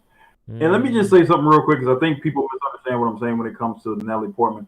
I'm not saying that Natalie Portman can't act her ass off. I'm saying when it came to Brie Larson wanted to be in that role. Right. Natalie Portman was in that film, yes, to have some fun and stuff like that. But I don't think when it comes to Marvel, she really wants to dive head first into it like Brie Larson can. And I see Ed Boy saying that Brie Larson had horrible writing and direction in Captain Marvel. That's not what I'm talking about. No. That's an opinion. That is an opinion. But that, you know what I'm saying? But I'm not saying that Natalie Portman can't act her ass off. Of course she can. I'm just saying that Brie Larson wanted this. Yeah. Brie Larson actually wanted to be a part of the MCU. Yeah. Like, granted, now initially she didn't want to be in Captain Marvel when it was offered to her, but she actually did, because she wasn't. I remember I watched the video. She said she felt at the time that she wouldn't be able to handle the pressure, but she did actually try out for roles in Iron Man 1 and 2, if I'm not mistaken, which lets me know she was probably up for. I wouldn't be. She didn't say what the role was, but it wouldn't surprise me if it was Pepper Potts is the role she went for, or another recurring role. And I know for a fact that regardless of what you may feel about the movie Captain Marvel, I can tell you this much. She did to play a character who is not themselves, because this is something that I think people don't take into account when they think about that movie. So Brie Larson had to play a character who had no memory of who they really were, and B, was led to believe that she was a part of a society who basically believes in stunting your emotions. And she played that part very well, and I think it becomes even more obvious that the more she gets her memories back, the more her character evolves as it goes along. I'm like this. If you can stomach watching a movie or a TV show where a character doesn't become the character that they are supposed to be until the end of the show or the end of the movie, then I don't want to hear shit about, Captain Marvel in that regard. Because that's exactly what it was. It was like she wasn't the character that she is supposed to be until you get about roughly to the third act of the movie. Like it's kind of like like we watched Daredevil season 1. That's Daredevil, but he's not the Daredevil you really know until the last episode of the first season. Yeah, is what I'm getting at. If you go back and watch the Thomas Jane Punisher, he's not Punisher until the end of the movie. You know what I'm saying? Like there's a difference, and like based on the way the story was written, I felt she did a good job of what she had. Hell, she didn't even know she was playing Captain Marvel when she was in Avengers Endgame. So, even better. Kudos to her. She had no clue. Really? Like, she shot those scenes ridiculously early. Like, the scenes that she shot were done before anyone knew anything that was going on. So, she had no clue. She was just told to act. Because remember when Captain Marvel was coming out, that was one of the things she actually first talked about, was that she finally gets to like know the character that she's playing, that because when she was in Endgame, she had no clue. She was just there. Like she was on green screen. She didn't know shit. She didn't know shit about shit. And it wasn't until later that she actually got to know. But yeah, that's neither here nor there. Point of the matter is, this is a Brie Larson stan account. So, there will be no Brie Larson slander here. Thank y'all very much and kindly. She's a nice woman, and she's done nothing wrong to anybody. Moving along. LJ Mac 03 coming through with a $5 super chat, says just stopping through to show some love. Much appreciated, because LJ Mack is the homie. Let's see what else we got here. We also got a $5 super chat from Nightway. Say Cyber better watch them damn hands. Yeah, he better with all that damn hallucinogen, that bullshit hallucinogen on his damn fingertips. Anyway, point of the matter is, we got one last bit of news. There was something from DC Fandom, but I'm not going to talk about it because I don't care. You got R. Kelly in the chat saying, side note, Thomas Jane Punisher was a good movie to me. I like the Thomas Jane Punisher. The thing is, there's nothing wrong with Thomas Jane Punisher. Mm-hmm. It's just an observation that he's not the character that you want him to be until the end of the movie. He's like stabbing people with popsicles and pretending to torture them. And kind of... That part was funny as shit, though. It was funny. That part was hilarious. It was funny. And actually, I enjoyed the Thomas Jane. I will say that I enjoy Punisher Warzone just that much more because that's Punisher. Like, that's a Punisher movie that don't give a fuck. Right, but I'm at the total opposite. I love they got Ray Stevenson to play the Punisher. I love how that movie was an actual violent, hardcore Punisher movie. But after reading, I've read those books that those characters were based on and seeing how horribly they were butchered by that. I can't remember her name that did that film. That was whoever that woman is, she's supposed to do the Chris Benoit movie. Yeah. I cannot remember her name. It's something. You know what the fucked up part is? I actually have had conversations with her. I've actually had conversations with her on Twitter, and I cannot. It's something. Lexi Alexander or something like that. I believe is her name. There you go. Yeah. You got the movie part right, but the character part's right. She fucked up big time. I tell her that to her face. When it comes to the Thomas Jane Punisher movie, I would watch the Thomas Jane Punisher movie and Warzone, and this is going to get me a lot of shit in this chat, but I would watch both those films before I watch those 2 seasons of Punisher we got on Netflix, because in my opinion, they were trash. I'm sorry. It's my opinion. I'm sorry. Just like he That man is, said I'm just he saying, just like would this not. motherfucker is a Brie Larson stan, I think the 2 seasons of Punisher we got were hot garbage. If you think about it. Because think about it. If you think of those Marvel Yeah. Netflix shows, you all don't talk about fucking Punisher. You talk about Daredevil. You talk about Jessica Jones. You talk about how garbage Iron Fist was. You talk about how the only part of Luke Cage that was good was the first part of the first season. Everything after that, including the second season, was whack. So I'm just saying, I would much I rather like watch the second season. I like Bushmaster. I liked seeing old girl on that final episode when she had the pigtails and she looked just like the comic character. That was cool. I I like that. I like that. I But like that. I'm To sorry. be fair, I don't blame Lexi Alexander for Punisher Warzone though, because honestly, they fought her on that movie. She actually, if you go back, she actually didn't get to make the movie that she ultimately wanted to make because she didn't write it; she just directed it. So I mean, all she basically as a director, all she could do is just be like, "All right, well, I guess is what we're going with." But yeah, she didn't write it like at all. She didn't have any writer credit on this. I don't blame her actually because I remember a while back. This is actually how I wound up talking to her.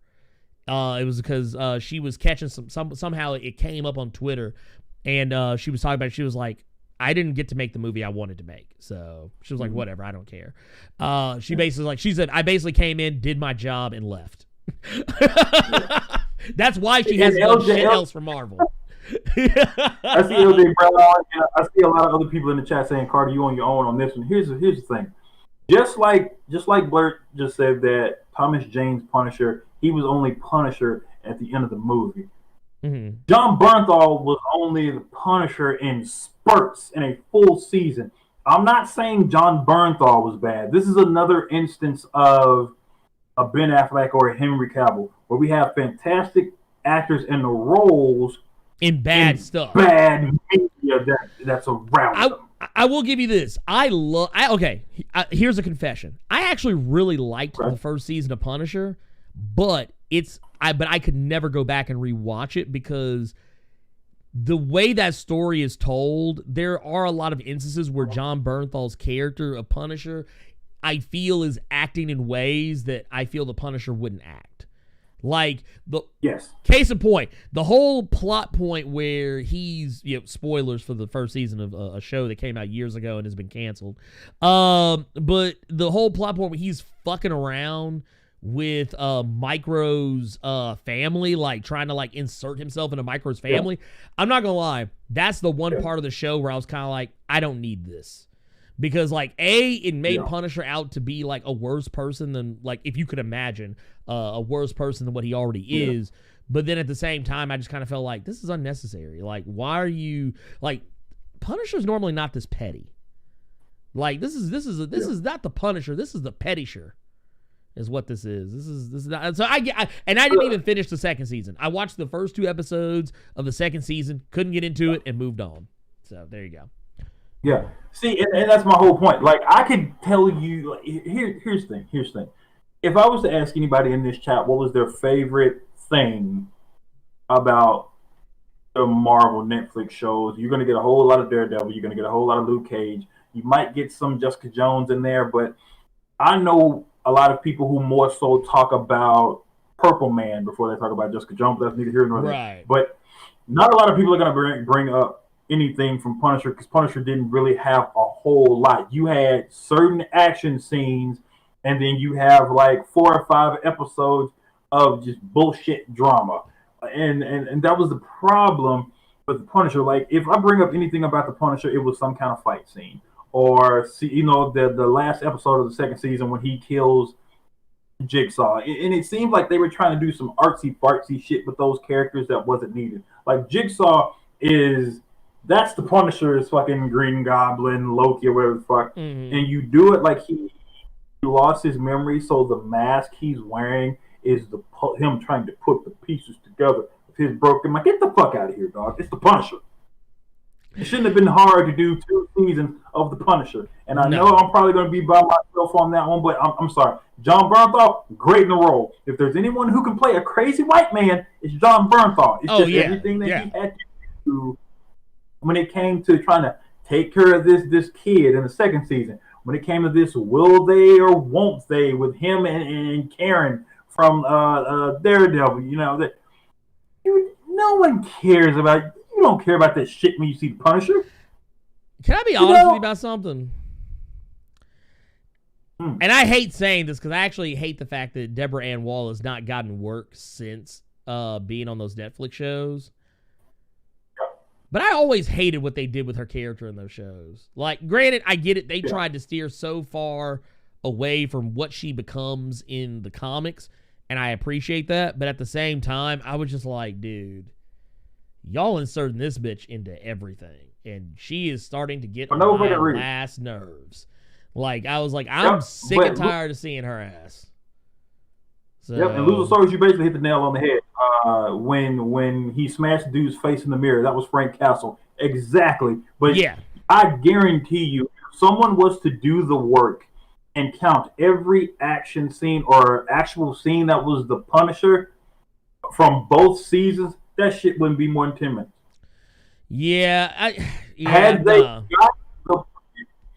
Had they got the showrunner who did that first half of Daredevil season 2, that Punisher arc of Daredevil season 2, if that person was doing the Punisher, I think that would have been a much better show. Yeah, no, I agree. think that would have been much. But I agree wholeheartedly. 2 seasons we got, like, let's be honest here. Like, y'all, no. You all remember the dope action scenes, but you don't talk about anything else. That's a problem. Mm-hmm. So that's a problem. That is a problem. No, that is a problem. Now, I will also say that, all things considered, I feel like what they did with the Marvel Netflix stuff was... It was a good placeholder to, get us through those weeks, those months when there wasn't shit going on in the MCU. But at the end of it all, there was only really like a handful of good seasons out of all the seasons that they gave us. Like Iron Fist, garbage first season. Second season I actually thought was fine. Punisher. What's that? Iron Fist had a second season? Yeah, Iron Fist. Yeah, it was 8. It was like 10 episodes, I think. It was actually the one. Okay. It was the one time that Netflix, wasn't Netflix, but Marvel actually said, "Okay, you can do a shorter season." And then they ended it, and I was like, "Dude, actually, this actually was good. This actually wasn't bad at all. This was much better." And they were actually leaning into some of the possibilities. And then they were like, "Oh, by the way, show's canceled." And then, I didn't like the back half of Luke Cage, the first season. And honestly, even the showrunner has even come out and said that if he could go back and do it differently, he would have done it differently. But he said the only reason why the show, he said the whole thing with like Mahershala Ali couldn't be helped because they only had him for so many episodes. So they had to kill him off because he wasn't going to be coming back.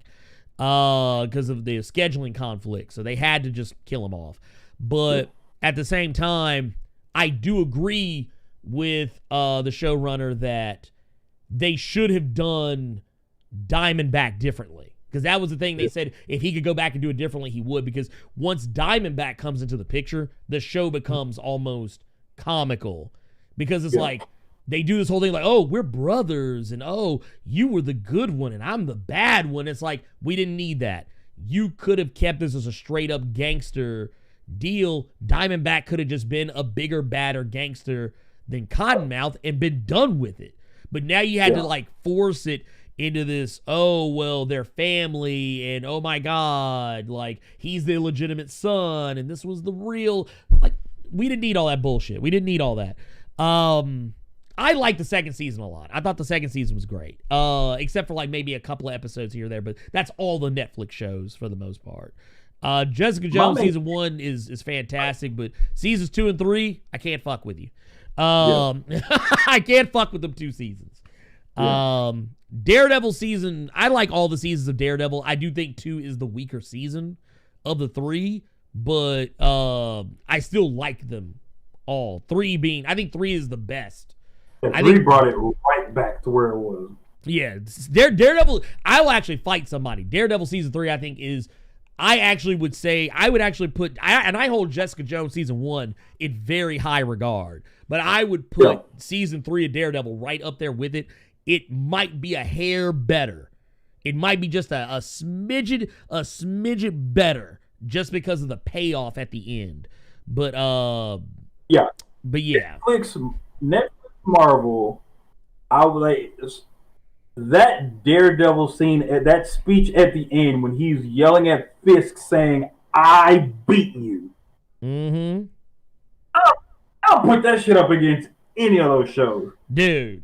Well, no, you know what I love? You know what actually, okay, so Bullseye was really one of my favorite parts of season 3 just because they actually went in on an arc with Bullseye. Like, and I fucking love that shit when they put the shit in the trailer when they're like, oh, a Daredevil's Breaking Bad. And then you see the dude and it's like, that's Bullseye. And like, he's doing all the tricks. Like, he's actually doing some shit that actual Daredevil wasn't even doing. Like he was ricocheting the batons and stuff. And he was using the kill. I was like, dude, that's so fucking awesome. And he had that fucking 3-way dance at the finale. Dude, come on. Yeah, dude, that shit was that was a WWE match. That was a WrestleMania match. That whole triple threat match happened at the end. Well, we can't talk about it. Because Michael Orius is saying that he hasn't seen season 3 of Daredevil yet, so we can't really go into more into detail into that. I'm just gonna say, "Fuck, are you waiting on? I will put you in the hole right the fuck now if you don't go watch the go watch 3, that shit."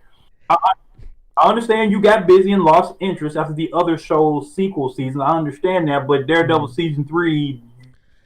Daredevil season 3 was the best. I'm gonna ban you now. I'm gonna put you in the hole now.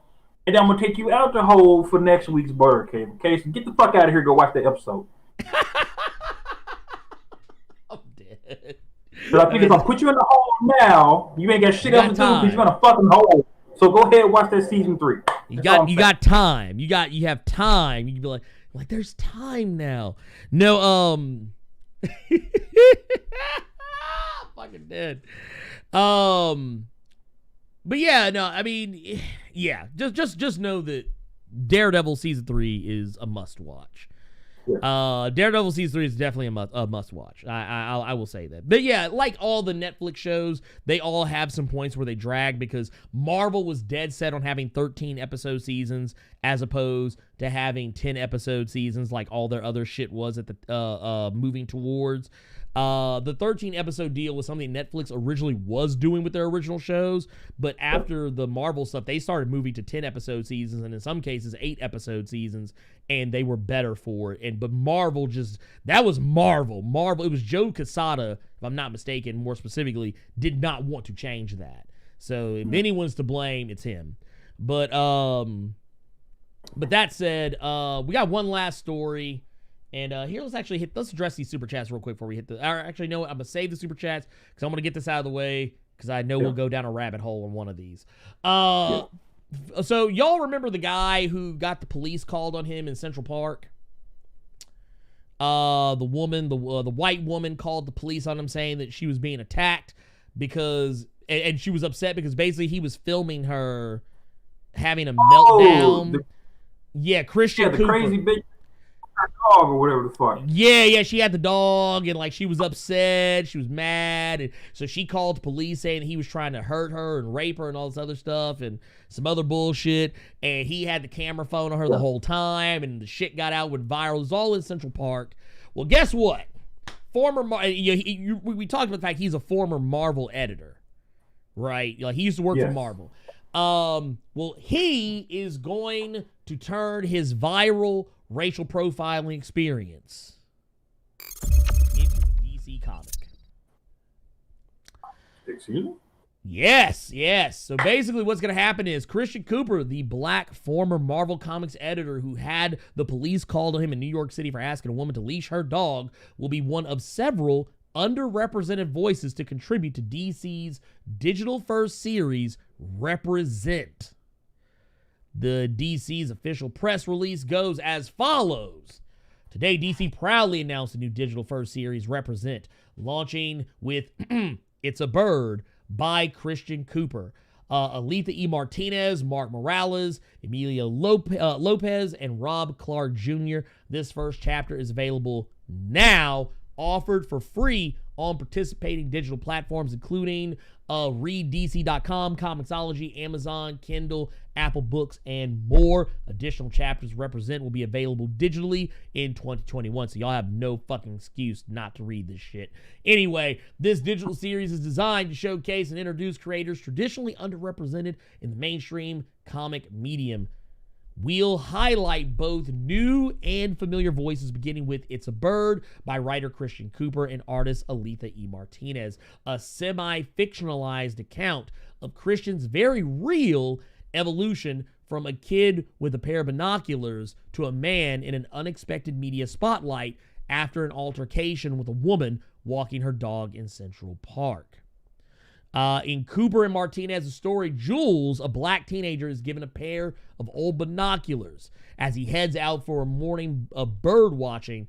And he says, I hope young people read it in particular and that they're inspired to keep the focus where it needs to be, which is on those we have lost and how we keep from losing more, said Cooper. While Martinez added, I wish this story could have been that punctuation of, and we all lived happily ever after, but it just keeps coming. And I'm going to tell you right now, y'all need to go check this out. Y'all need to go check this out. Like I said, it's on Comixology. It is on Amazon. It is on Read DC. It is on Apple Books. There is literally no excuse, and it is free. You have no excuse to not have read this book. So, that said, this is the cover for it right here. You can see Represent Digital First Series, Chapter 1, It's a Bird. I'm here for it. I actually want to check this out. I'm going to check this out actually after we get done with the cave here. Well, I'm also going to work on the video, but I'm also going to, yeah, there you go. But yeah, so make sure I'll go check that out. And let's see here. Oh, here, check this out. This is actually a little postscript to this. It says, DC encourages you to share this story with friends and family and talk about how you can inspire change in your communities. Many organizations, including Color of Change, Equal Justice Initiative, NAACP Legal Defense and Educational Fund, National Center for Civil and Human Rights, National Urban League, and the Bail Project are also working to advance social justice and civil rights in support of Black Lives Matter. So, that said, this is the proof in the pudding that DC is saying, hey, look, we're trying to get, we may not get the shit right with our actual comics, but we're going to try and do something right here. And you know what? Hey, it takes all sorts of moves. It takes all sorts of moves to make shit happen, so I'm here for it. We're going to go ahead and jump into les questions. And we're going to be a little more succinct with questions this week because I got a lot of shit to do today. So to not be caught up, I'm going to give it 10 minutes. 10 minutes on questions from the chat. I will first start with these super chats that we've just that we picked up over the course of the last little bit, because I know we got, no, I did address that one. Okay, we'll start with this one from Old School Hunter. £5 super chat. Brian Michael Bendis' Superman run is coming to an end. What are your thoughts on his run? By the way, thank you for that I almost said $5. That's £5 super chat. That is Euro money right there. That's what I appreciate it, man. Getting love from across the pond yet again on the show, twice in one day. I can't make this up. Yeah, what are your thoughts on that Superman run, Bendis? I didn't hate it. I will be fair. I didn't read all of it. I read the Man of Steel. What was it? He did the Man of Steel miniseries, right? That started it off, which I thought was okay. I didn't hate it the way a lot of other people did. And then when he got the Superman proper, I mean, I thought it was fine. But here's my thing, though. I'm not that big a Superman fan. I've been very open about that. So the fact that, I know a lot of people were upset, and that's fine. And people were calling for Brian Michael Bendis' for his head on a platter. But, I mean, I don't love Superman enough to care. Like, honestly, I thought he did a fine job. So, couldn't be any worse than some others I've read. What'd you think about it, Carter? Didn't read it. I kind of left Superman alone after not New 52, but like after when was it the Peter Tomasi run? Yeah, that's when I kind of left it alone, because what ended up happening, for people that aren't aware, was we had two different Superman. We had New 52 Superman that had been around. He was with Wonder Woman. That whole thing was happening. And then on the other side of the spectrum, they had this awful event that was called Convergence. It was absolutely terrible. It had so many tie-ins that were just as terrible as the main book.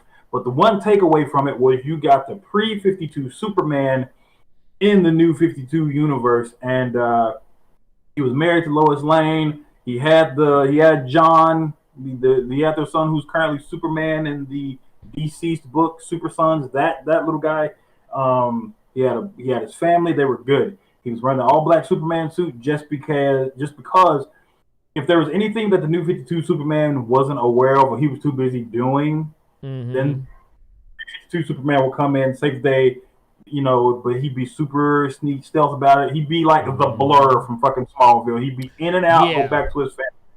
What ended up happening was they had this terrible. It wasn't shitty because it was Tomasi writing it, but it was Superman Reborn, where long story short, they had the pre-52 Superman and the new 52 Superman merged because they didn't like the fact that at the time nobody was reading New 52 Superman because nobody liked New 52 Superman. I personally did once he got depowered a little bit and was wearing, like I said earlier in the show, just a t-shirt and fucking jeans because he was just a man of the people. That aspect of New 52 Superman toward the end when he died was great. But what they ended up doing was I didn't like that part. I did like that part. Yeah, they didn't. DC didn't like the fact that no one was really giving a shit about the New 52 Superman, but the pre-52 Superman was selling a lot. And it was outselling the Superman proper. So what they did was they merged them into one entity, one singular Superman. I thought that was dope. No, I was on board for that. The Superman Reborn story was kind of weird. The Lois and Clark comic that came out before that kind of give you more background on pre-52 Superman, I was kind of like, that was dry, whatever, but yeah, it was fine. Yeah, whatever. But yeah. What's that?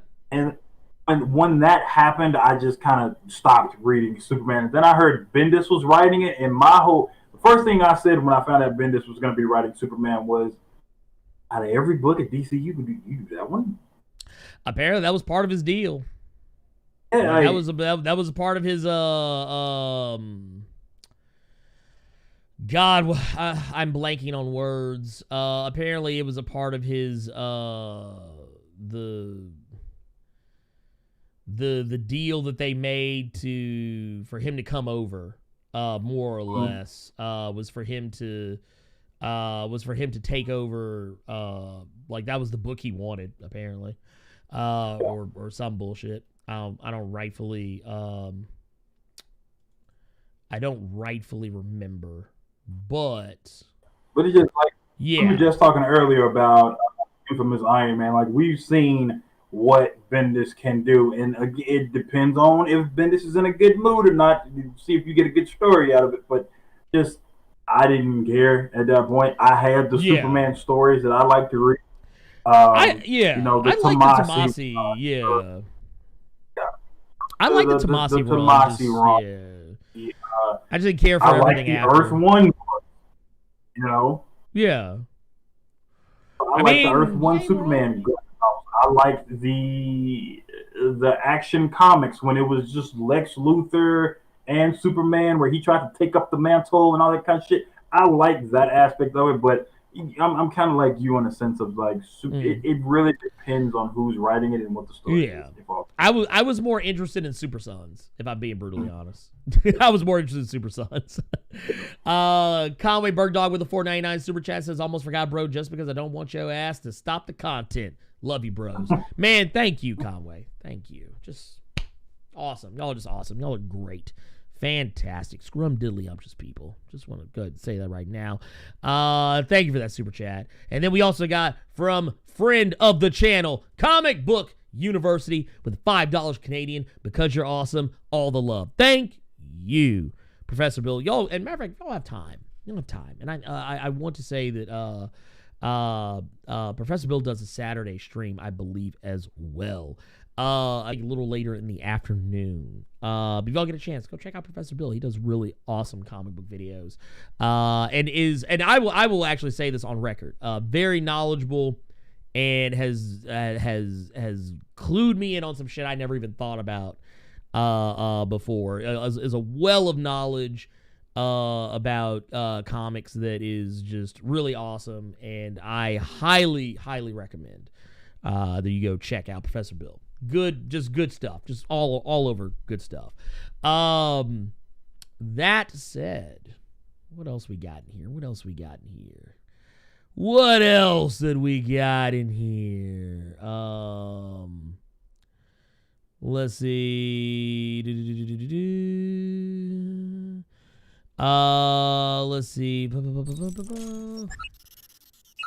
What's this about? I'm not. Superman pressed charges on somebody? Oh, wait. I see. He's talking about Christian Cooper. I mean, that's on you. But, I mean, I'm going to agree with Losersaurus and Michael Orius that, yeah, the fact that he showed mercy actually speaks a lot stronger than pressing charges. Because honestly, if he wanted to, he could have. He really could have. But he chose not to. And you know what? That takes a bigger man. It shows that, that we're not always, because there's a stereotype of black people being fire and brimstone 24/7. We're going to put hands on you, do this, that, and the third. Mm-hmm. No. Some of us have class and we'll handle certain things a certain way. We know how to handle it, just like certain people know how to handle it. So I don't mind the fact that he didn't press charges, because look at what happened. Like, he could have very easily got some woman. He could have clowned a woman. He could have got some bitch or something, beat the hell out of her for almost getting him arrested or hurt or something along those lines. But look what happened to this woman. She got banned from that fucking park. Her dog got taken away. They got some new rule in place with this bitch's name on it. That's a big no-no now. So he may have gone. And she lost her job. Exactly. So she did get her job back. Not her job. She got her dog back. Okay. But she did. If I'm not mistaken, she lost her job, and she is pretty much a social pariah right now. Exactly. So he went easy on her, but New York was like, "Don't worry, big dog. We're gonna get this bitch." So he didn't have to do anything else. Yeah. I mean, I don't know. I'm not saying that she got everything she deserved. I'm just saying that, I mean, as far as I'm concerned, I think that since he was the person who was involved, and B, I was not, it's up to him. And honestly, I don't blame him for feeling the way he feels, because he went from being someone who was a relative unknown. A lot of people didn't know who he was. And suddenly he becomes this public figure that, like, everybody's talking about. Everybody's got viral videos of. He's all over the place. And honestly, he probably just wanted it to go away. Like, because I'm not going to lie. Like, for me, I'm a public figure. If I suddenly, even if, taking that into consideration, if something happened where I was to suddenly go viral and everybody was talking about me, I honestly would probably want people to stop. Whether it's for good or ill. So I get where he's coming from. Let's see here. I will address this one though about what was it the Marvel possibly doing a Chimera Mutants book? Sure. I thought that was something that was actually I thought that was what the Children of the Atom was originally supposed to be. But that's not the case. We got a question here from Marcus Hills. Hey, Blerd and Carter, do you think Gore the God Butcher is going to be the main villain of Thor: Love and Thunder? I don't. No. Because I remember the rumors that were circulating and saying Christian Bale was going to be in the film, so I'm fairly certain. I think he's playing Dario Agger. Yeah, I think he's going to be Dario. I think we are going to get Le Minotaur in Thor: Love and Thunder. Yeah. Also, I want to point out the reason why you will probably not see Gore the God Butcher. Taika Waititi actually talked about this in an interview when asked like what was the inspiration for Halle in Thor Ragnarok. He was very open about the fact that he had read Gore the God Butcher and basically knew he couldn't put that character in Ragnarok because A, he's way too vicious, and B, it would overcomplicate an already complex story. But he did say he took Gore the God Butcher's power set and gave it to Halle. So you probably won't see Gore the God Butcher in the MCU anytime soon. I wouldn't look for it. I did not know that, but that's dope. Actually, Taika Waititi actually read the Jason Aaron run before getting the job. So that speaks to how good Taika Waititi is. Jason Davis says, Blerd, did you cover that the Cyclops actor from the 1992 show died? Actually, I did. I covered that last Saturday because he actually said you got to play Last Time on X-Men on X-Men's one more time. I don't, oddly enough, that file got corrupted when I switched computers, so I don't even have it anymore. But I will say, previously on X-Men's. Because, guy was great. Let's see here. I do agree with Grayson Red. Tomasi run was the best in the past decade for Superman. Yes, I feel that is true. Dedrick Morton coming through with the $2 super chat says, I'm calling it now. Was it DC's Superman gets cured? Probably. I wouldn't be against it. I'm not really even reading DC's right now. I just can't. I can't be bothered. I'm not reading much of anything DC outside of Far Sector. Was it Luchasaurus? A shout out to both of you brothers for always bringing up excellent conversation, amazing fan/chat interaction. Thank you. I just want to thank Luchasaurus and also want to thank Detrick Morton both for those super chats because y'all are awesome. Well, this is a question for you. Blerd, be real with me. War Machine needs an upgrade on his suit. He hadn't had an upgrade in years. Shake my damn head. You know what? He technically did get an upgrade for 2 seconds. In Captain Marvel. He got that accuser hammer. No, Carol in Captain Marvel number 20, I believe it was, or Captain Marvel number 19, I can't remember which.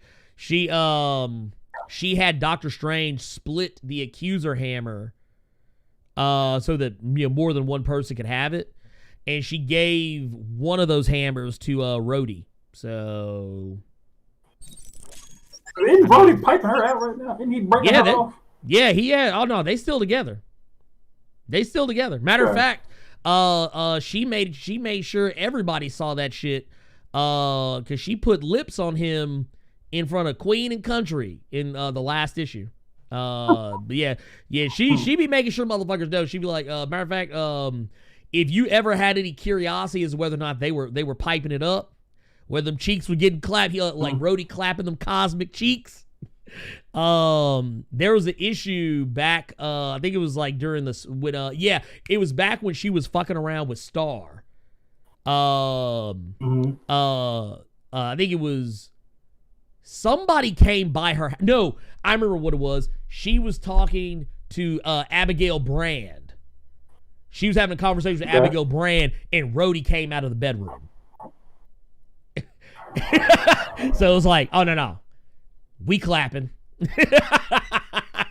look, he clapping that shit so hard, her hair turned on fire. She went back to binary. You know how she do? She would Carol be going Super Saiyan. Dude, you better watch out. Y'all better watch out, man. Y'all be sitting here trying to clown this woman. This woman got cosmic. This woman got cosmic wop. Boy, I came out the room with just the boxes on. Hey, that look, that stereotypical. I just smashed, crotch scratch real quick. Gave him the bruh man one time, looking at him at the table. Yes. Then just walked in the fight. Oh my God. Shit is wild. Let's see here. Was it Diamond Hampton says, I was thinking this. I feel like black comic characters have the same personality. Is that just me? No, I don't think so. I think it is a common. Okay, so here's where I think what you're getting. Because oftentimes black characters are not written by people of color, they tend to have certain isms about them that are similar because of stereotypes. Like, case in point, most black characters are either religious or incredibly moral. And I don't mean like to say that that's all of them, but like you think about like, okay, think about characters like Jon Stewart. Think about characters like Black Lightning. Think about characters like Rhodey, War Machine we just talked about. Think about Mr. Terrific. They're characters who are very principled. Like they're very. Devon. What's that? Reverend Devon. Yes, like it wouldn't surprise you like if they ever busted out into a scripture or if they ever said something that was like a blackism that you normally heard as a kid growing up. Like in regards to something being moral or immoral. But yeah, they like it's, you know, not to quote Norman Osborn when he was talking about Cloak and Dagger, but he was like, you know, black characters tend to be, and you know, this is a paraphrase, but you know, you're principled and put upon. Yeah. There you go. That is what being a black character is. You're principled and you're put upon. I don't think that all black characters do have the same personality, but I do feel they have a lot of the same tropes. I feel like reading a conversation between Jon Stewart and Green Lantern is not going to be a mirror match because Jon Stewart is a very particular type of character. So is Black Lightning. I think that if you had a conversation, and we have seen this, Black Panther and Blue Marvel, they're not the same character because they have very different opinions on things. You know, seeing Monica Rambeau talk to Misty Knight, they're not the same character. Though they probably will say a Yas Queen or girl. You might get one of those, or you know, or they might talk some shit, you know, whatever. But I don't think it'll be the same. I think was it Scott Norton was the name of the Cyclops actor, if I'm remembering. I may be misremembering that, but I want to say it was Scott Norton. Pro wrestler. That is actually a pro wrestler. Cyclops voice actor. I'm trying to remember his name. I don't. Norm Spencer. Wow, I was way off. His name was Norm Spencer. Anyway, sorry. I was thinking of NWO real quick. Look, I was thinking about the good old days of NWO. Anyway, let's keep it moving. Hey Blerd, do you think Miles Morales is going to get his own Black Cat? Maybe. No. I don't know. I don't think he needs one. No.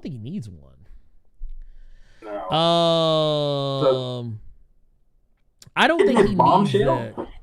What's that? His Black Cat Bombshell? I think that's her name. Probably, yeah. Yeah, I mean, I'm just saying, it is what it is. It's a cosmic wop. I mean, I did.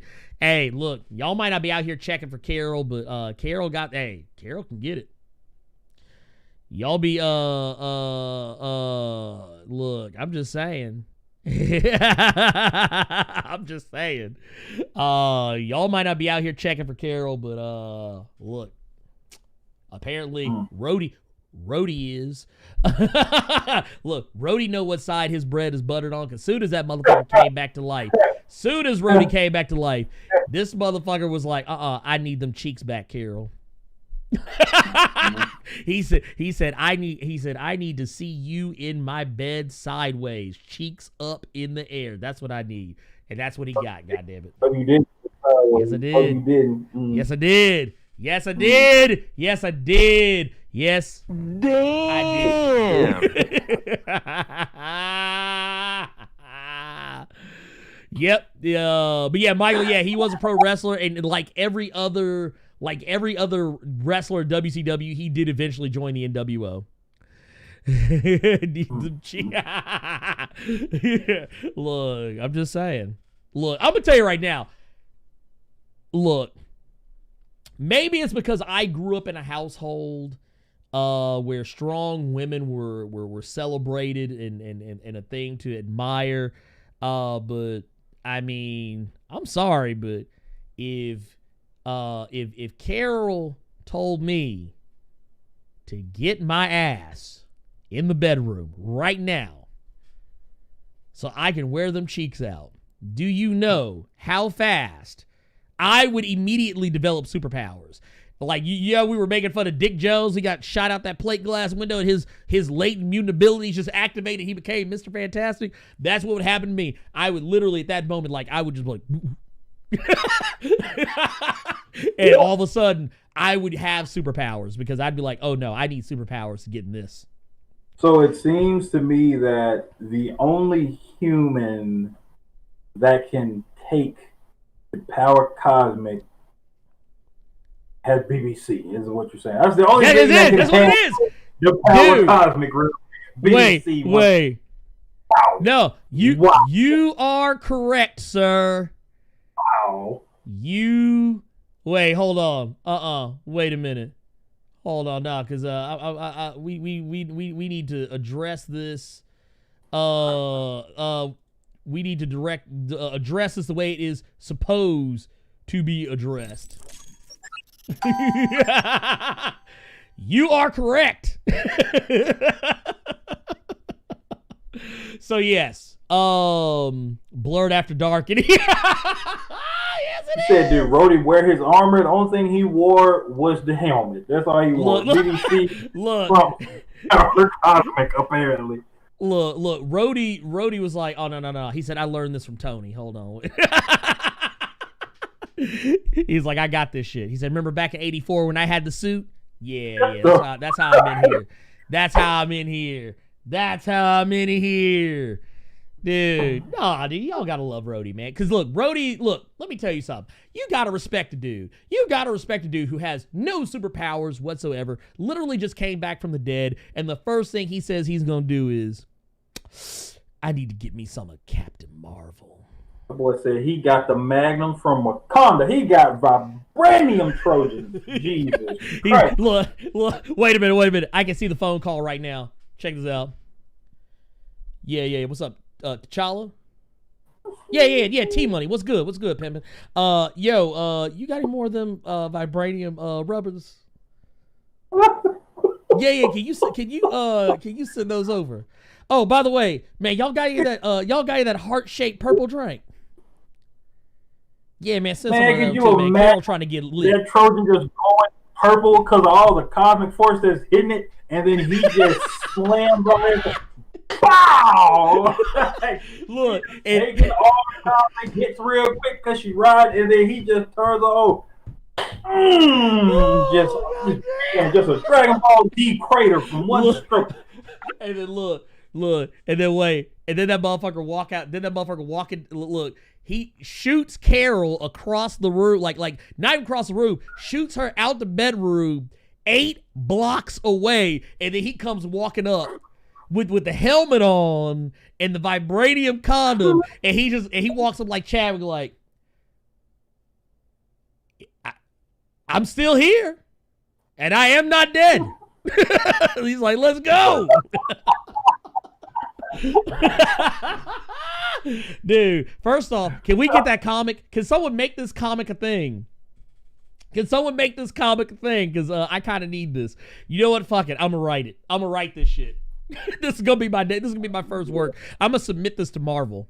I'm going to submit this to Marvel. Be like, yeah, Marvel, I got a comic. This is going to be focused on the relationship of Carol Danvers and Rhodey, Colonel James Rhodes, Rhodey, War Machine.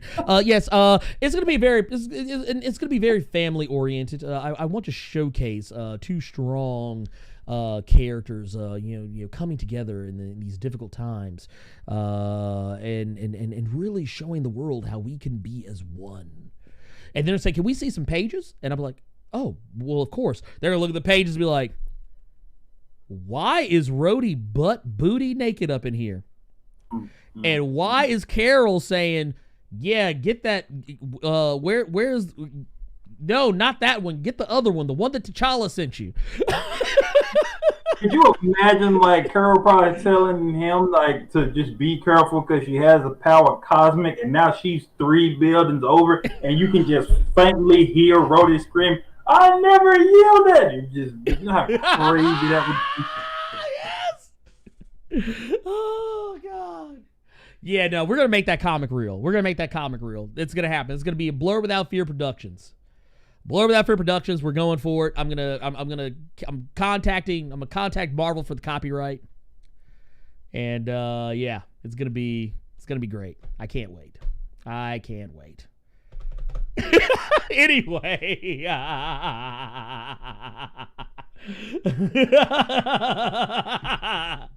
Wait, oh God, wait a minute, I just caught this.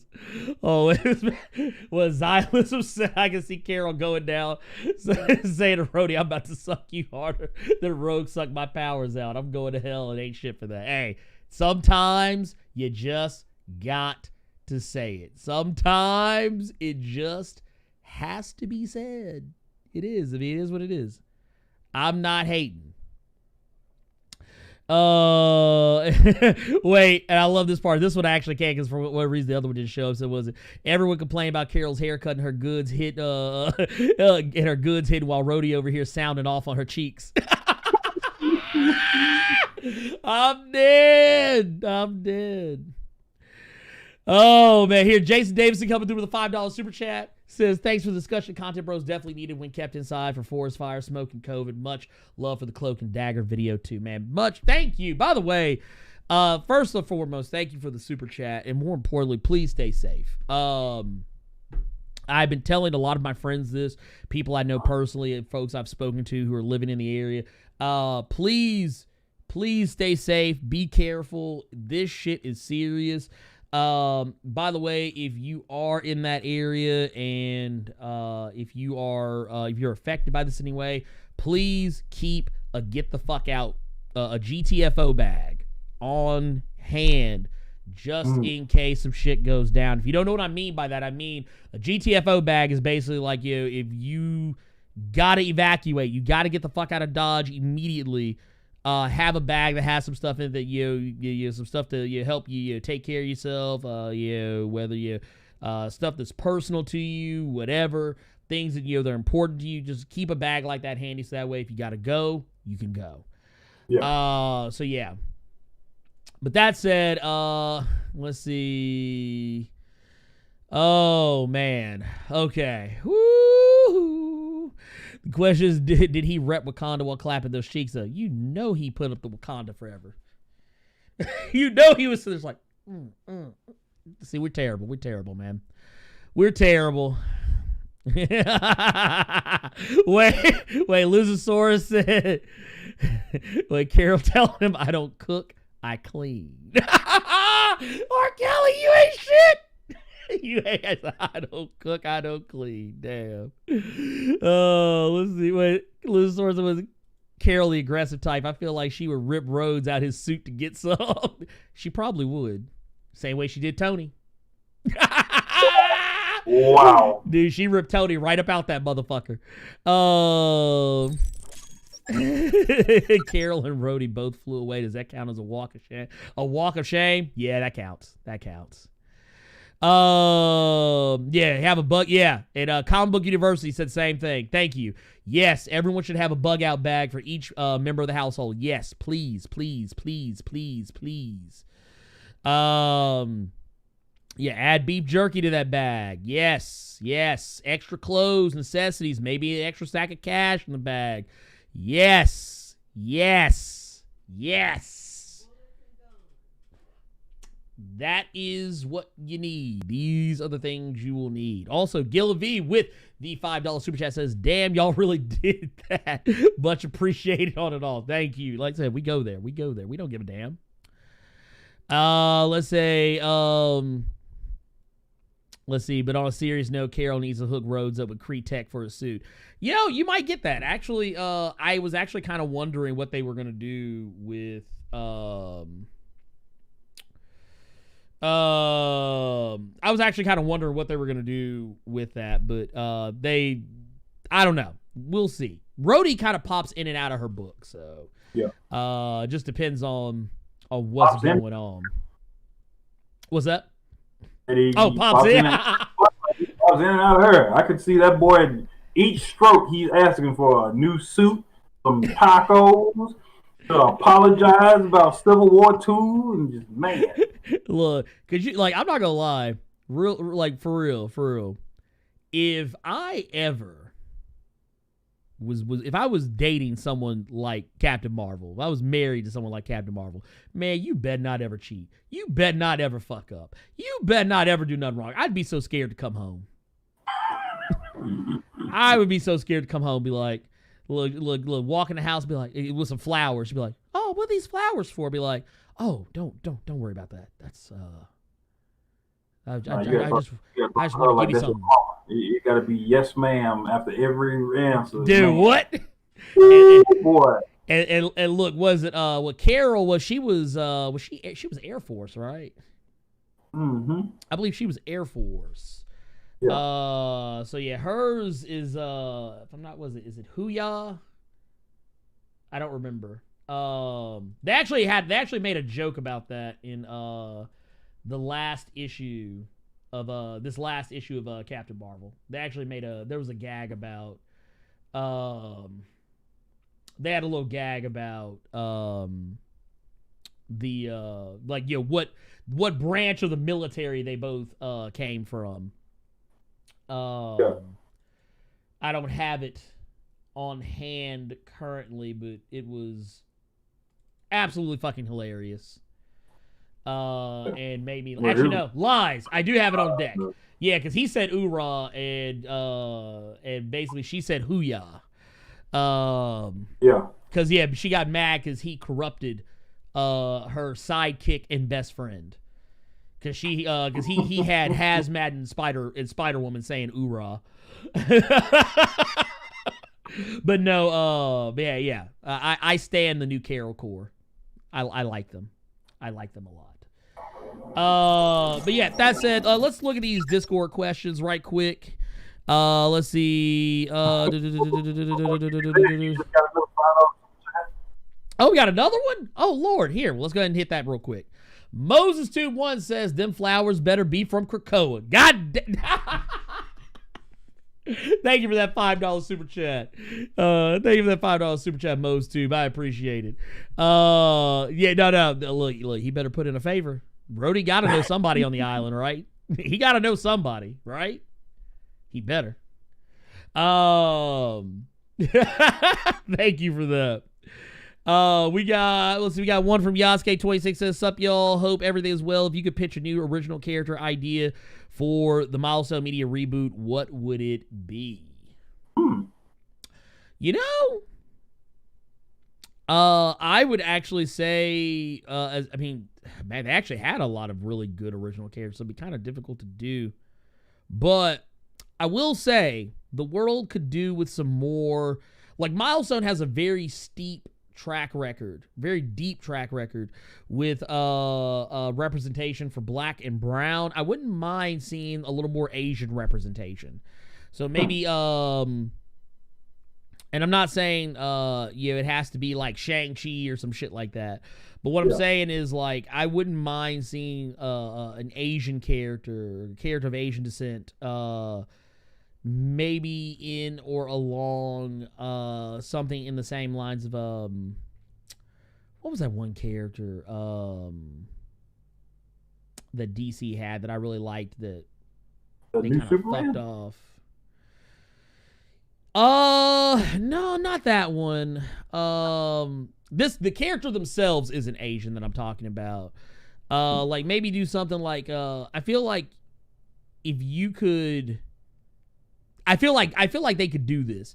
Okay, so like take Damage. Like, Damage was based like a broke ass Hulk. Yeah. I could see them taking like an Asian character and kind of like doing like kind of similar to what Marvel tried to do with Amadeus Cho, but doing it probably a little bit better. Like taking it a different direction. I could see that. Like have like I would maybe do like maybe God, I don't know. I don't want to give away all my good ideas, but I would maybe do something like a character that's possessed by like a spirit of some sort, like or like if you do like a Japanese character, some kind of like possessed by like some kind of an oni or something like that.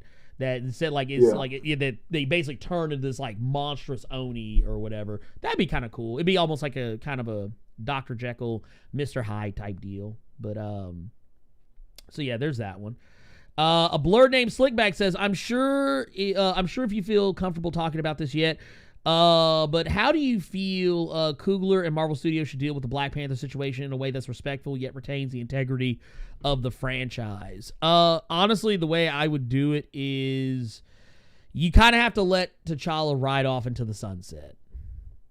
Is what kind of needs to happen there if you're going to do it. I mean, I don't like the idea of recasting the character. I really don't, because I feel like it's just not the right time to have that conversation. But if you did, I would try and keep it as respectful as humanly possible. Don't try and act like Chadwick wasn't there before if you're going to do the recasting. I do think passing the mantle would be the better way to handle it, would probably be the most respectful way to handle it. Because I feel like it's kind of like the Joker.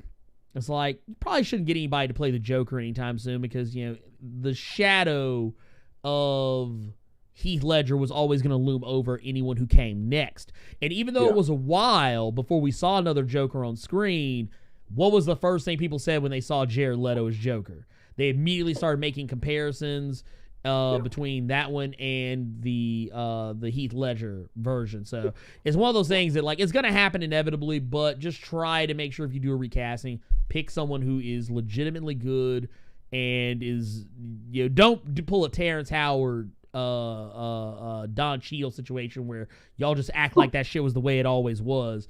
Don't do that. But or like, the Ed Norton, Mark Ruffalo. yeah, exactly. Like, we're just gonna act like this shit was the way it always was. No, don't do that. Ed Boy in the Cut says, if you could put together a team, comic and Marvel, what would be the reason for the team forming and who would be on the team? Ooh, Lord. If I could put together a team, who would I put together? Oh, no, that was the question. That's a loaded one. Okay, I tell you what. Okay, cool. All right, I got you. Here, this is what I would do. I would first and foremost, I would actually make this. I feel like we don't have, or we have had glimpses of really awesome teams that are focused on characters of color. I feel like we've come really close, but not quite hit the mark. Yeah. So you know what I would do? I would actually have a team headed up by Blue Marvel and Spectrum. Okay. And I would kind of treat it like the Fantastic Four, but maybe closer in regards to the Future Foundation.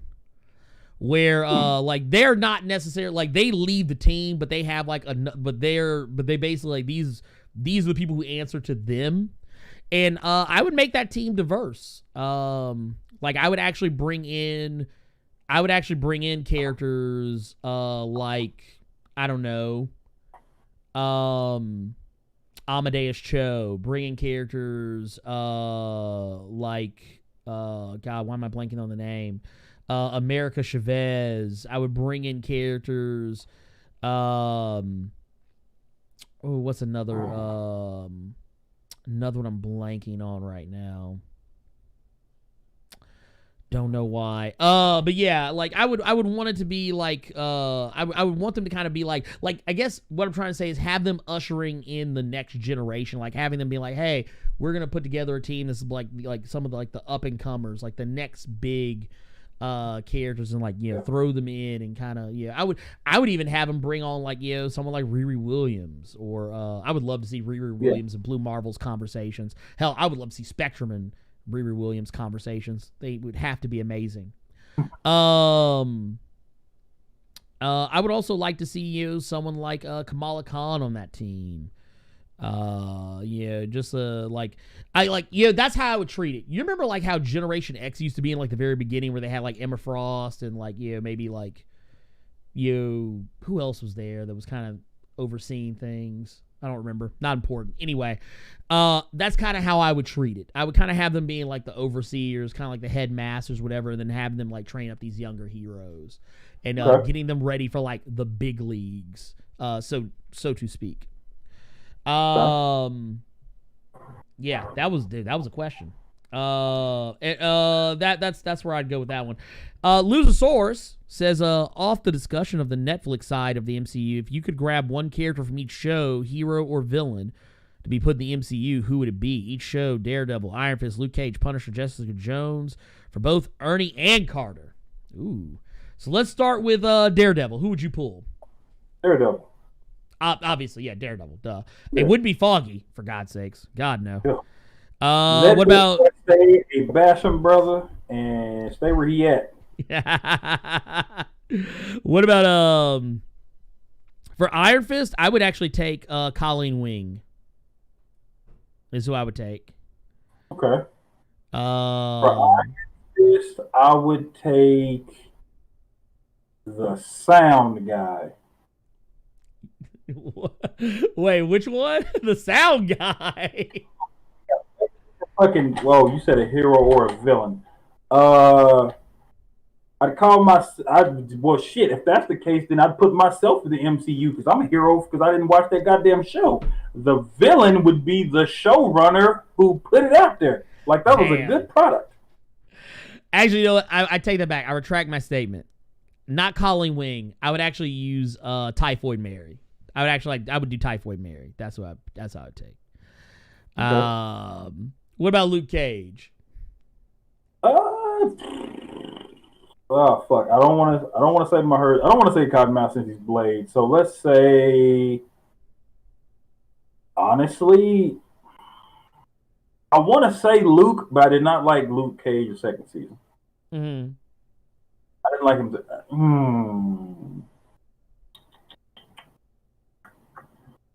Turk.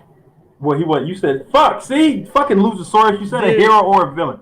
You know what? Give me the no, Turk. Actually, I like Turk because Turk was a good reoccurring kid. He was actually sometimes I would see him on the shows and be like, "Hey, there's Turk," and I'd get excited, and he'd leave, and I'd go, "Aw." I just remember. I can't think of. I think it was Infinity Stones, whatever the fuck the name of that event was. Where Turk Infinity had Countdown, and then Infinity Wars. Thank you. Yeah, that's the first thing that popped into my head because I want to say Luke Cage because Luke was really, you know what? Yeah, give me Luke Cage as the hero, and give me a full season and not a cut up season of Diamondback. Yeah, give me that. Give me a full focused Diamondback. What about Punisher? Punisher, I'd take John Bernthal because he was severely robbed of a good show. Villain,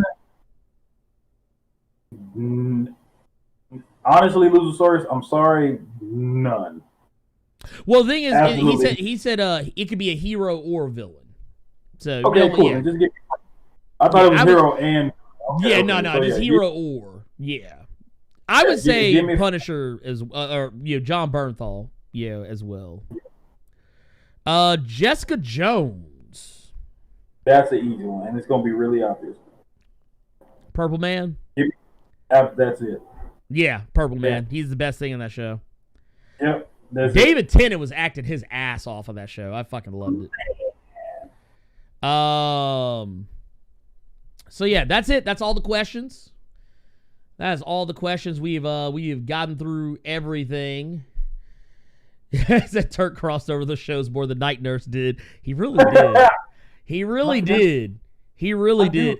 I will. Oh, you know what? I will say this. You know what? I agree with Jason Davison because you know what? I actually would not mind them crossing over Kingpin. I actually like the Kingpin on Daredevil, and I hate that he is not going to be seen again for a while, if ever. Not. You know why I did? What was that? I can honest to God tell you why I didn't say Daredevil. Because what's the one thing all of these fucking Marvel movies have in common? Great villain, for whatever reason, they kill him at the end. I don't want Vincent D'Onofrio dead at the end of something. No. In the MCU. Yeah, too it's like good in that role. They are. Yeah, I will say that they are really quick to kill a villain. They're like, nah, get rid of him. Yes. Get him out of here. They are real quick to kill a villain, but you know that's fine. Whatever. Let's see. We are good and well over our time, so we're gonna get the fuck out of here, ladies and gentlemen. We appreciate you. We appreciate you coming and hanging out with us. It has been good times as always. Good times. Anyway, sorry. I couldn't resist. But we are going to get out of here. Make sure to swing by because we actually have been doing some stuff a little bit differently. I'm not promising anything, but I'm going to try and do something tomorrow over here. And Monday you'll have to go follow me over on the Twitches. And of course, Carter, do you have anything going on? Are you going to be getting into any shenanigans here this weekend for today? I'm going to get my roadie on, and I plan on doing some of the Carol Danvers of my own. So I would not be on Twitch. I would not be on YouTube. I am not to be disturbed. Well, he's like, man, look, it's cheek clapping time. It's clapping season. That's it. That's it. Just act like this is a condom. It's morphin' time. I'm done. I'm saying. On that note, I will see you all next time. Y'all have a wonderful evening. Be safe. Like I said, if you are in those affected areas, please, please, please stay safe. Hopefully, maybe we'll find out what's going on with some more DC Fandom by the time that Monday comes around. We can do. I'll be able to do another After the Cave, but until then, we'll find out what's up. I'll see you guys next time. Peace out.